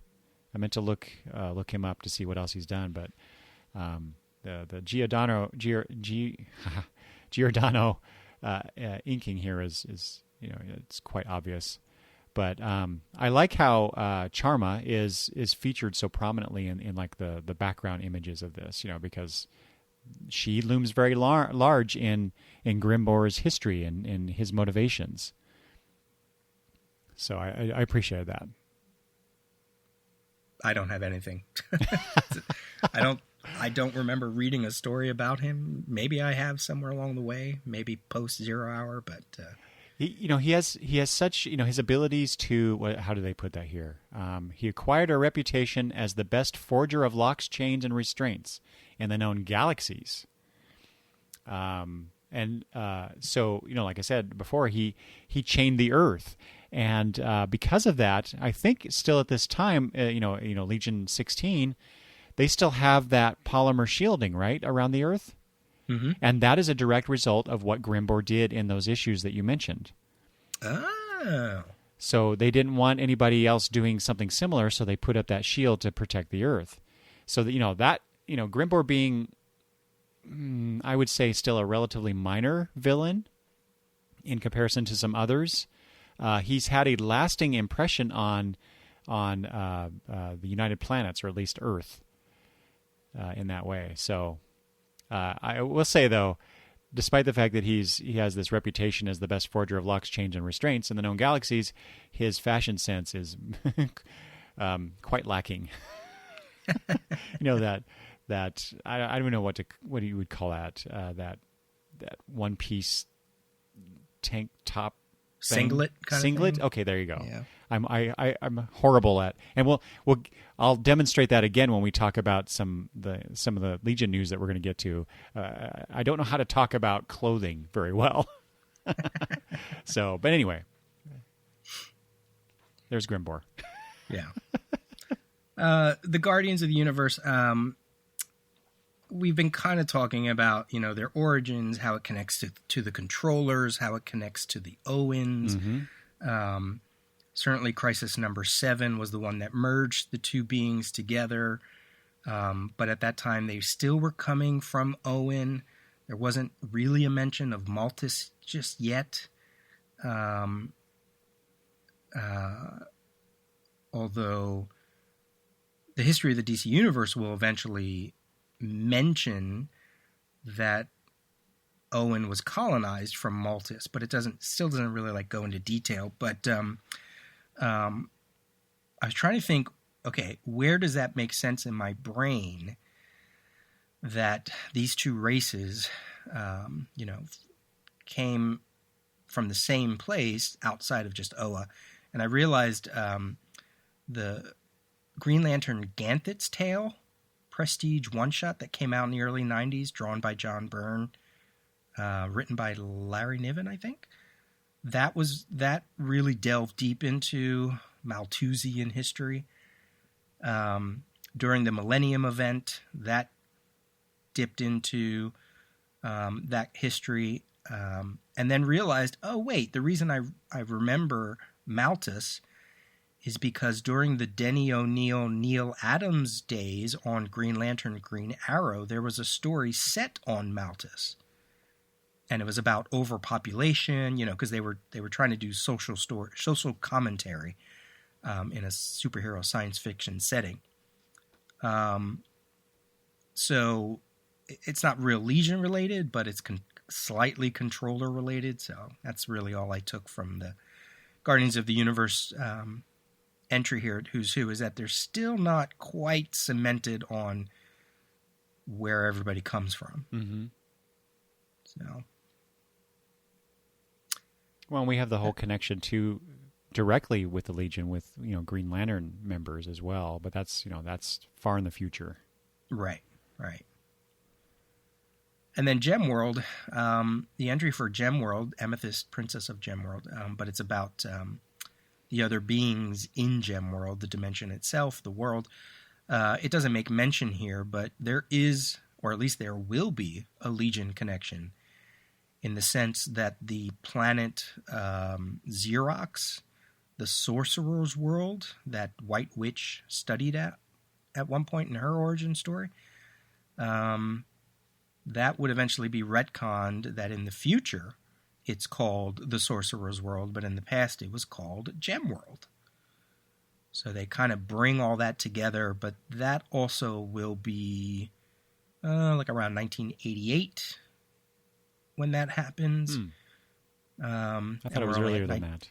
Yeah, maybe 87, but... I'm sure you're right. Yeah. But we're only at 1985, so we got some time for that. So it doesn't mention any of that in Who's Who, but it will later. But it does say, first appearance of Gem World, Legion of Superheroes number 298 as one of those inserts that they used to do. Right. And so that, like on a meta level, really goes to show that, there always was a Legion connection because Amethyst had her preview in that Legion issue. Yeah. Yeah. So that's it for the Who's Who for this month. There was a random Dawnstar appearance outside of the Legion title during this month. It was in Green Lantern 194, which came out between Legion of Superheroes 16 and 17. It's not really an appearance. What it is basically those creators, Steve Englehart and Joe Staton and company, are recreating from John Stewart's point of view what happened in Crisis 1 and 2. And that was when he was brought onto the satellite and other DC characters were on the satellite, including Dawnstar. So she doesn't have like real dialogue or anything. It's just more or less recreating some scenes so that they could put John Stewart in context to where he was in his own title. So, I like to see where the Legion shows up. So there's a Dawnstar appearance, but as I said, it's super minor. And we already talked about Crisis 8, so shall we go to the news or shall we save it for next episode? No, I'm kidding. That would be really cruel to do that to the listeners, Peter. I know. Oh, we're at the 2-hour mark. Oh, we got to end it here. Oh, Our time is up. Yeah. All right, let's do it. Yeah. Let's do it. So remind me. So Brian Michael Bendis began teasing this back in January, right? Well, or was it even before that? Might have even been before that. I mean, his Twitter was constantly teasing images, and there is a huge tease in one of the Superman books. I think like in issues 7 or 8. 6, 7, or 8, a very obvious tease. So I don't know when that shipped. But yeah, he's been teasing the Legion for a long time. And now, I was going to say, the news is that the Legion is coming back. I believe this November, there'll be a new Legion title written by September. Bendis. That's the Millennium book. Oh, right. So Bendis will be writing with Ryan Sook on the new Legion comic, like I said, this November. He even said on a Word Balloon interview I listened to, he said November would be the new Legion book. But it will the Legion of Superheroes will make their, I guess, DC Rebirth. I really wish we would come up with different terms for these eras of DC. I don't like Rebirth, but they'll make their modern debut. I guess Superman number 14 actually, and that will lead into the Legion of Superheroes Millennium 2-part introduction, and that's the September debut. So September and October will be Legion of Superheroes Millennium. So I have Peter. I have this quote here. Per DC, Millennium Legion of Superheroes Millennium focuses on a most unlikely tour guide to the 31st century, a familiar face to DC fans who finds herself suddenly immortal As she learns to cope with her newfound immortality and the reason she was chosen for this quest, her 1,000-year odyssey will connect all of DC's future timelines for the first time. So that whoever that person is, and we do have a preview image from Ryan Sook with this character, which I noted on Twitter. I thought it was a very clever way to integrate the Legion logo with the L and that comet or burst of energy or something. Yeah, exactly. I always thought of it as a meteor coming down to Earth type thing, but I thought that was a clever way to incorporate that into that image. Of course, everybody's talking about, well, who is this person? Who is this this new immortal person? So, and I think Bendis said, well, I don't know. I thought maybe he had said we would at least see this person in Superman number 14, but I don't know that we necessarily will know for sure who that person is until that Millennium two-parter comes out. He teased the Millennium two-parter with a lot of images of DC's future characters like OMAC and the Space Museum, Booster Gold, and then some others, and I mean it was really well released. I mean the way they went about it was enough to garner interest, which was smart, because one of my biggest things about the Legion coming back as a title or concept is you have to make it so that people who've never read the Legion are going to read the Legion. Mm-hmm. As strong as its base is, it always gets pushed to a corner when a new book is out, right? Maybe people be interested; they'll be interested for the first year, and then it always gets pushed to the future corner, regardless on who's on it. So the way they did this, connecting it to the larger DC universe, it's not the first time the future has been connected to the DC universe, but I'll give them that. Whatever. Yeah, I was like, come on. The way they're doing it, rolling things out, it makes sense. And then the eventual series, I mean, it's about damn time. Yeah. Now, Peter, on this very show, you have talked about, I think, on the show, maybe it's just in conversations with each other, but you have made comments about how you felt like the Legion, if they brought it back, should be divorced from what we know of the Legion, like the Legion that we talk about with these issues. It can't be just another version of Brainiac 5 and company. It needs to be something else. Kind of like I think you said this, kind of like how they did it with Star Trek: The Next Generation. Mm-hmm, mm-hmm. Go forward and all that, and all new characters and whatnot. So, given that, how do you feel about this news? The fact that they are doing exactly what you doing exactly did not want them to do. They are rebooting. Everything I read, they said, it is a restart of sorts. It's a team that has the reason why they're together is kind of new. Obviously, there's new redesigns. It's all the characters we know. We haven't seen anybody, quote unquote, new yet. Mm-hmm. It takes place in the 32nd century, not the 31st. So it. Yeah. Well, that quote that I pulled, they did say 31st century, but then yes, it and Bendis confirmed this. It's supposed to be 32nd century, so that's interesting. So you're kind of getting that, just not in the way that you thought you might. Yeah, I mean, I love it and hate it at the same time. Yeah. Knowing that Jonathan Hickman did once pitch DC a Legion concept. But Bendis got his hands on it. I think he mentioned that there was a time a few years back that he was approached about the Legion even then, but he was, knee deep in Marvel at the time. Mm-hmm. it's tough. It's real tough. Long-time Legion fans have seen this before.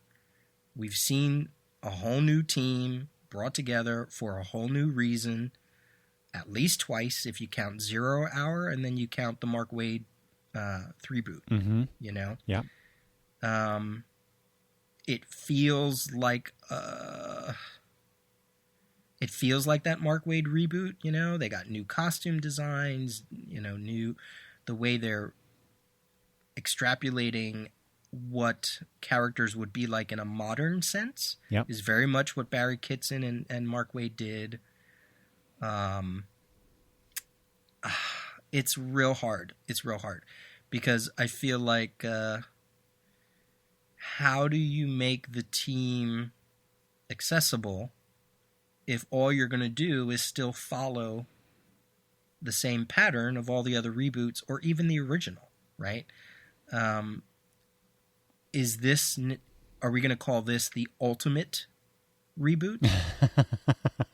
Which I've seen other people make that reference as well. Yeah. And the danger of it, the same thing that happened in the 0 Hour reboot, is that all they're going to do eventually is just, once Bendis leaves, because he will leave, it's not a criticism, I know he'll leave, they'll just want to go, okay, let's rehash all the great Legion stories. And it's like, no, that's exactly what I don't want. Yeah. And I think I even saw somewhere either on his Twitter or I might have it here in my notes, but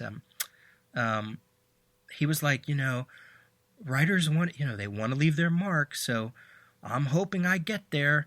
And I hope that, you know, I hope I get there by that 12th issue. And I'm like, 12 issues? Dude, why don't you stay on the book for 50 issues and really make it yours? Yeah. You know, why not do Ultimate Spider-Man and go there for 10 years or whatever it was? Like, if it's just going to be him and Sook on for the 12 issues and that's it, I think the book will just keep going and doing what it did all the other times they rebooted, and everybody will forget about it in 2 years. The only way I could see it making its mark on DC is if he introduces it, and in 2020 or 2021, there is a huge event that features the Legion. Mm-hmm. That's the only way I could see him making their mark, or at least staying consistently in the minds of readers. So I love it because it's Legion, and I hate it because it's Legion. Yeah, I have similar concerns. That 12 issue remark that Bendis made me really go, but you know, that's also part of the publishing landscape these days. Now, it's not to say that no one can't do more than 12 issues, but that seems to be the finish line in you know, in some regards. With new launches, it's like, well, if this team stays on the book for a year, it's like, well, that's amazing. You know, it's similar to how, you know, if a book sells 100,000 copies, that's a major seller these days, or, you know, whatever that number is. But as compared to what it used to be in the past, you know, where people did stay on books for 50 or 100 issues or whatever it was. And whose fault is that? Is that the publishers or is that the readers? I think it's both. I mean, because I don't see people rushing to Christopher Priest, who's written almost every single issue of Deathstroke currently, you know? I don't even know who else to compare it to, because I don't even know who else has had that long of a thing. You know, maybe Jason Aaron on all of his Thor stuff, but they constantly restart that, you know? Yeah. So it's frustrating. King and Company on Batman, perhaps. Right. But that's Batman, so that's totally different. Yeah. No, I agree. I think if they do some sort of eventy thing to get, you know, a Legion-centric eventy thing, that might get us more time, more issues. Who knows? The other thing that Bendis said that I thought was interesting during that same Word Balloon interview that I mentioned earlier, he constantly was referencing the Levitt's 80s run and he specifically said Levitt's and Waid and Mark Waid's 3-boot runs. So those seem to be his touchstones. for what he's doing here, or at least they are the what is inspiring him, perhaps. These are all my words now. So I know what's your reaction to that? That feels right. I feel, a lot of the character designs feel like very Levitt's, or excuse me, a lot of the preliminary ingredients feel Levitt's, but the designs feel very Barry Kitson. Yeah. Especially because they're playing around with hairstyles, they're playing around with color, skin color. Mm-hmm. I don't know. That's my problem with the Legion. Looking backwards is my problem, because it's a futuristic book. I get tying it to the DC universe because maybe they feel that's a way to get readers involved in it. Whoever this narrator character is, and I certainly have my theories. But I feel like I don't know, a clean slate cut. Mm-hmm. What would be really great, and would kind of be in line with maybe what Bendis does sometimes, is if they just load us up with all this Legion stuff that we know, and then something happens and it's like they all are just eliminated and suddenly we are in a whole new world. He subverts it, yeah.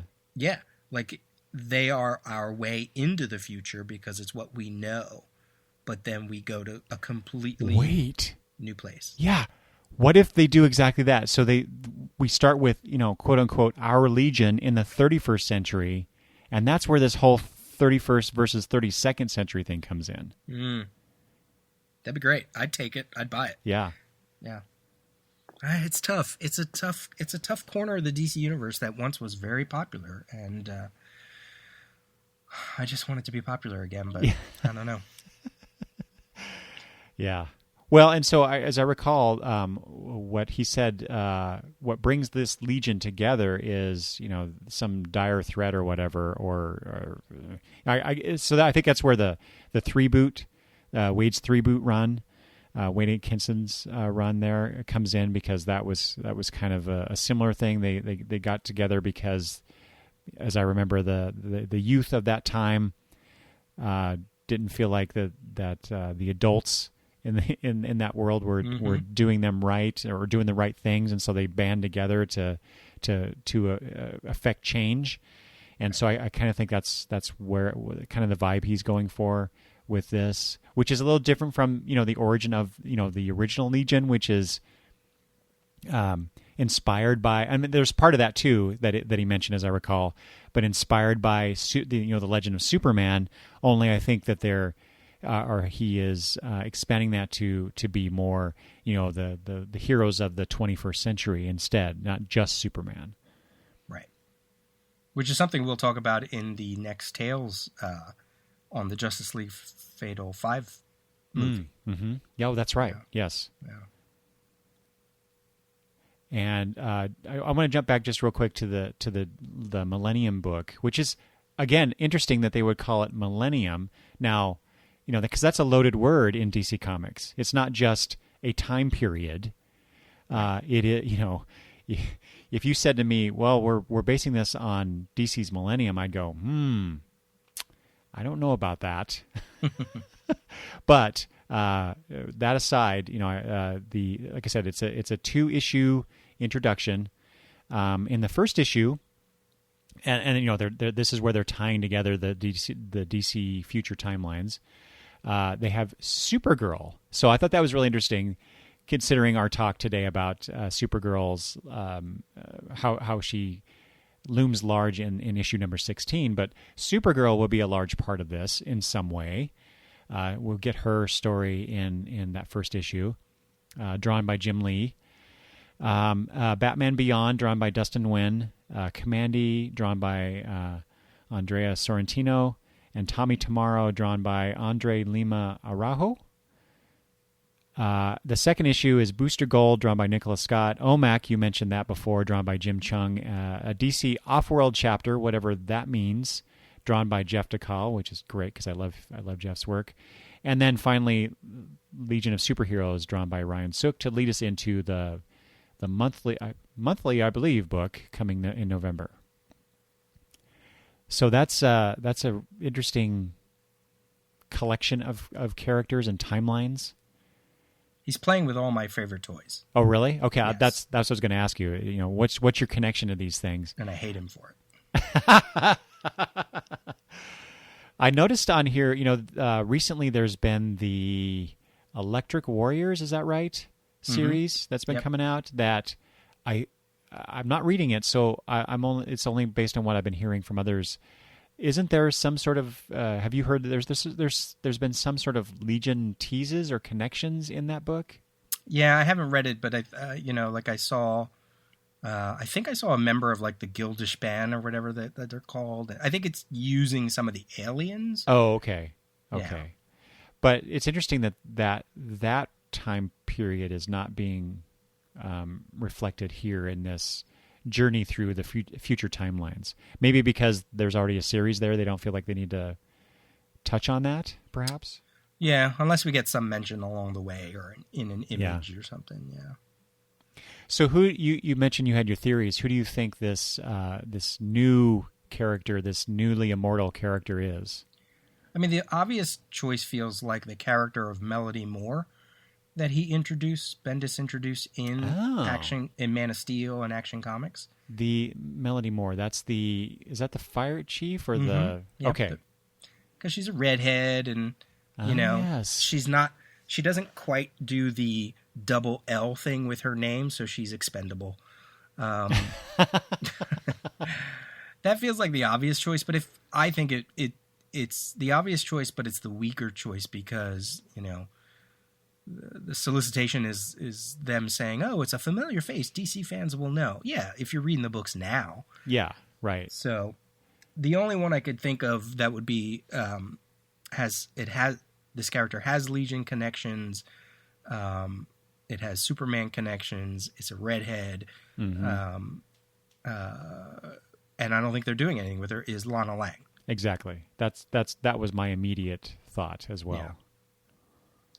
So, but who knows? It could be anybody, Yeah.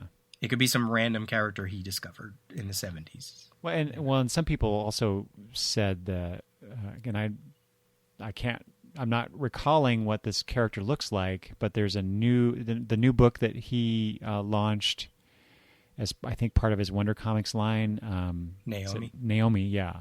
Is she redhead? No. Okay, then. And she's not white, so I don't think because I'm pretty sure we see this character. Oh, I'm sorry, you're right. We do see that. I was thinking we only saw the backside of her in that promo image, but no, there's been some preview pages that they put out there, right. Clearly showing her. So yeah. Does that look like Lana Lang to you? I don't know. It doesn't to me, but who knows? Yeah. I don't know. Or maybe it'll be a Legion character that we know as being in the future, but they've now retconned into the past. Ah, yes. Ooh. What was that character from the Miracle Monday novel? The Superman Miracle Monday? Superwoman. Kristen Wells. Kristen Wells. Yeah. I wonder if she's redhead. I think so. Yeah. That's kind of a deep cut, perhaps, though. And she was. I mentioned the Miracle Monday novel, which is I think that's where she debuted, but they did later bring her into the comics. Yeah.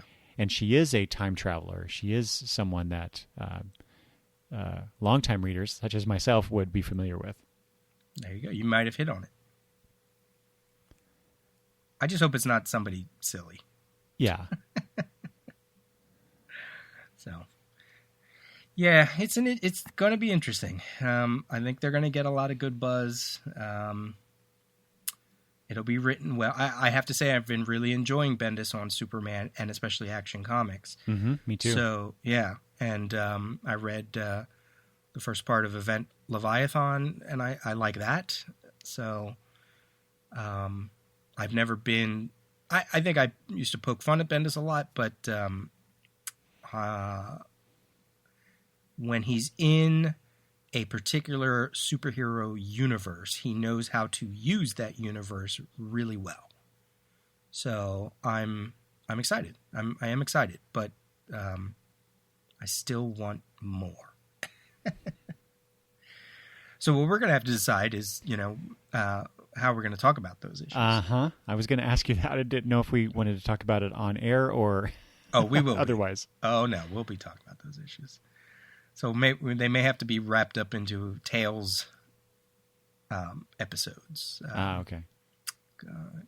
Unless we do a deep cut on the Baxter issue and we're able to just kind of do a quick review.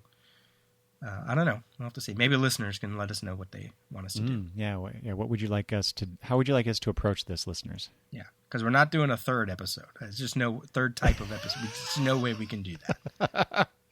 Well, Peter, Legion Project, Tales of the Legion Project. We could Legion Project proper or new or current or I don't know. It's too much. I think that's it. I really don't have anything else about. Did you want to talk about any of the designs that you? Right, the costume design. So we've seen the initial 6 that we saw. Cosmic Boy, Saturn Girl, Lightning Lad, Chameleon Boy, Brainiac 5, and Shadow Lass. Mm-hmm. And then we saw the Superman cover that added Wildfire and what I'm assuming is Ultra Boy. And then we saw yet another 6 characters designed by Ryan Sook, which will be featured in DC previews for book shipping in September. Mon-El, what I'm assuming is Phantom Girl, Sun Boy, Light Lass, or Dream Girl. I don't know. I can't figure that character out. Block and Starboy. I think it's Light Lass. Yeah. I mean, it looks like she has a feather on her chest. So, I think. Yeah, I think so too. Not sure why she has a mask on, though. Is she the only one with a mask out of these? I think so. Maybe that's... It's hard to tell on some of this art. Maybe she's the character that's new. Do you think that character that transitional character joins the Legion? I don't know. I mean, this character's clearly she's blonde, so. Oh yeah. Yeah. I mean, the designs are I think they're fine. Like Mon-El and Shady are kind of very standard. Yeah. Lightning Lad is sort of standard, although, designed with this new look. Brainiac 5 is sort of the same way, and taking some nods from his animated appearance. Cosmic Boy's the same way, except his color scheme is not what we're used to, but that's okay. Salmon instead of pink. Yeah. It's when they kind of go elsewhere that I think I need to see it in motion. Quote unquote. Yeah, because these are very simplistic is probably not the proper word, but they're very simple character sketch designs here.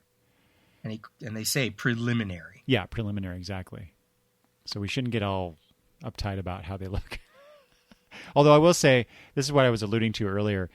Those, I don't know how you refer to these things. The clothing panels, these, the overlapping, you can really see it on Lightning Lad's costume, where it's almost like an armor type thing. Mm-hmm. A lot of line design. Yeah, a lot of lines. I don't understand that. We got that a lot in the New 52 as well with all those character redesigns, and I don't get it. I don't understand why that should be a thing. But anyway, I'm not a fashion person, so. Some of it is there are a lot of shapes, right? It's like a lot of geometrical shapes that are happening. Yeah. And do you think that's like a reaction to like really simple original superhero type stuff, like the tights, like Superman is, it could be basically a one piece with trunks pulled over, and that's it. Right. So do you think that's a reaction to that kind of design? And making it feel futuristic. That's true. But do you really think that these costumes evoke futurism? Some do, some don't. I think some do and most don't so far. Like, I think Saturn Girl is the most, is kind of, she's different, right? Yeah. Like, that's not a superhero costume we see a lot, but Right. it makes sense for a telepath because it's not like action oriented. Yeah. And I appreciate the extrapolation of like Mon-El's design, whereas Block is just like a big hunk of rock, you know. With barely, is that a head? Is that a face on the top? It almost looks like he doesn't have a head. Yeah, that's an interesting design if that's the case. I think the one takeaway that there feels like something, and this is just there's no proof of this. It's just as I was looking at it, I was like, huh.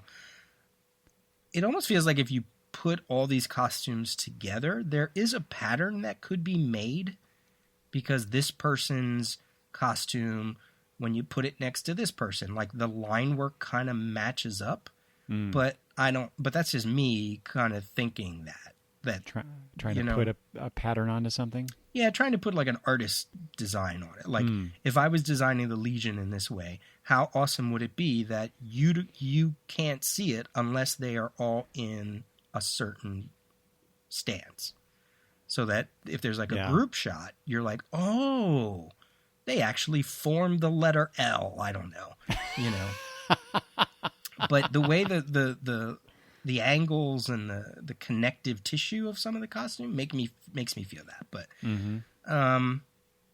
if we go to the more extreme ones, you know, if that is Starboy, the one that you know looks all black with the yellow in the middle, I mean that's like a futurist trying to extrapolate a futuristic version of what we've seen to date. Or if that's Phantom Girl, same thing. You know, her skin is purple for some reason. Shadowlass is the same way, where she looks very wispy. You know, okay, I guess you like the Chameleon Boy look, right? I do, yeah. That's probably one of my favorites. And then Sunboy, if that's Sunboy, looks straight out of the Mark Waid, Barry Kitson era. I thought so too. Excuse me. And Wildfire on that Superman cover looks sort of the same, just with more lines. And Ultra Boy looks like a big hunk, and he's mostly brown. Yeah, not a fan of that look, if that is Ultra Boy. Yeah, because his symbol looks kind of the same. Mm-hmm. Maybe that Light Lass Dream Girl character, maybe it's Polar Lass. Maybe they changed sex. She looks kind of icy, right? You know, they really should do that. They should play around with gender and, you know, skin tone. Yeah. A lot more. But is it going to have the same problems? You know, they threw Block in there, but is it going to have the same problems that we're reading about in the Baxter issues, that they really should have some more non-humanoid characters? It is the future. And that's the thing that, you know, they talk about it in Star Trek, and I think Jonathan Hickman could have really extrapolated this, is where are the characters that are so alien to us 1,000 years into the future? And maybe the argument is if you go 1,000 years in the past, it's only, you know, we didn't change much as humanoids, maybe height and bone structure, tiny bit, but this is a concept that goes throughout all the worlds, the galaxy, the universe. So do they all need to be humanoid? So, yeah. I'm not in love with the designs, but we'll wait and see how they play out on the page. Of course, yeah. Yeah. So overall, how would you characterize how you're feeling about this? Oh, I mean, like I said, I'm excited. I love it. I love it and hate it at the same time. I want it. I want to read it. I can't wait. Yes. Yeah. And, you know, I know some people have issues with Bendis' writing, but as you said, and I agree with, you know, he's been doing a really good job on the Superman titles. I like him, generally speaking, anyway. I love a lot of his Marvel work. And, you know, just given that, you know, to me, he has a proven track record in doing group books and doing interesting things with characterization. Right. So, at the very least, we'll have the Bendis's take on the Legionnaires for a little while. It's really that what goes beyond issue 12 that concerns me, and will we get this brief glimpse of the return of our beloved heroes, and then they get shuttered away again for however many decades. That's what I'm most concerned about. I'm really enjoying everything that's coming out in the Wonder Comics line. Mm-hmm. Young Justice especially, and so I'm not going in cautiously. I'm going in whole-handed. Like if there's going to be some cool variant covers, and I don't collect variant covers, I'll probably get them. I want Legion to continue in my collection. So if I have to buy 1,000 copies myself, I will. Interesting you said 1,000, Peter. Yeah, 1,000.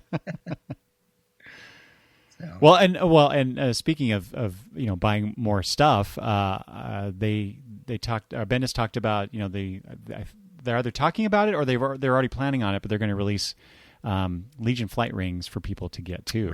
Right. So in fact, I'm wearing one right now in honor of this news from that I got many years ago. But if they release a new version of the Legion flight ring, T-shirts, I'll be all over that. Is it plastic? It's one of the plastic ones. I bought the metal one on eBay. Oh my God! But I sold it on eBay. Peter. Yep. So somebody's flying around with it.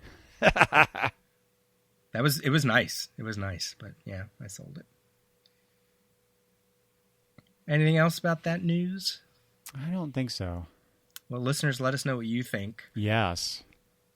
I did get a few little feedback things here. First of all, Ryan Lowry, who won our first contest, he got his Baxter book. And, good. Yep, and he said he's going to read it. And then I got another email from a listener, local, Bob Kelly, local to me. He listens to the Daily Rios, said, I finally started reading along with the Legion podcast. Yes. I'm on issue 11, but your analysis and sheer love for the material makes the series more enjoyable and easier to follow. So many characters. Your recent praise of the DC Universe Digital Library led me to jump in. Thanks for all that you and Eric do. Please keep these coming. Thanks, Bob. Woo! So that is precisely the reaction, the result that I hope we would have gotten with this show. So right. Thank you.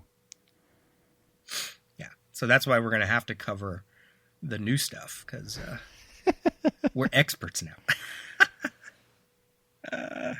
And that's all I had. That's all I got today. That's all I have too. All right. Good episode. Yeah. We got a nice chunky episode for, no kidding. For not having one for a while. So, listener, divvy it up, and then I was going to say it's going to be a long one. Yeah. As always, you can send email peter@thedailyrios.com and longboxreview@gmail.com.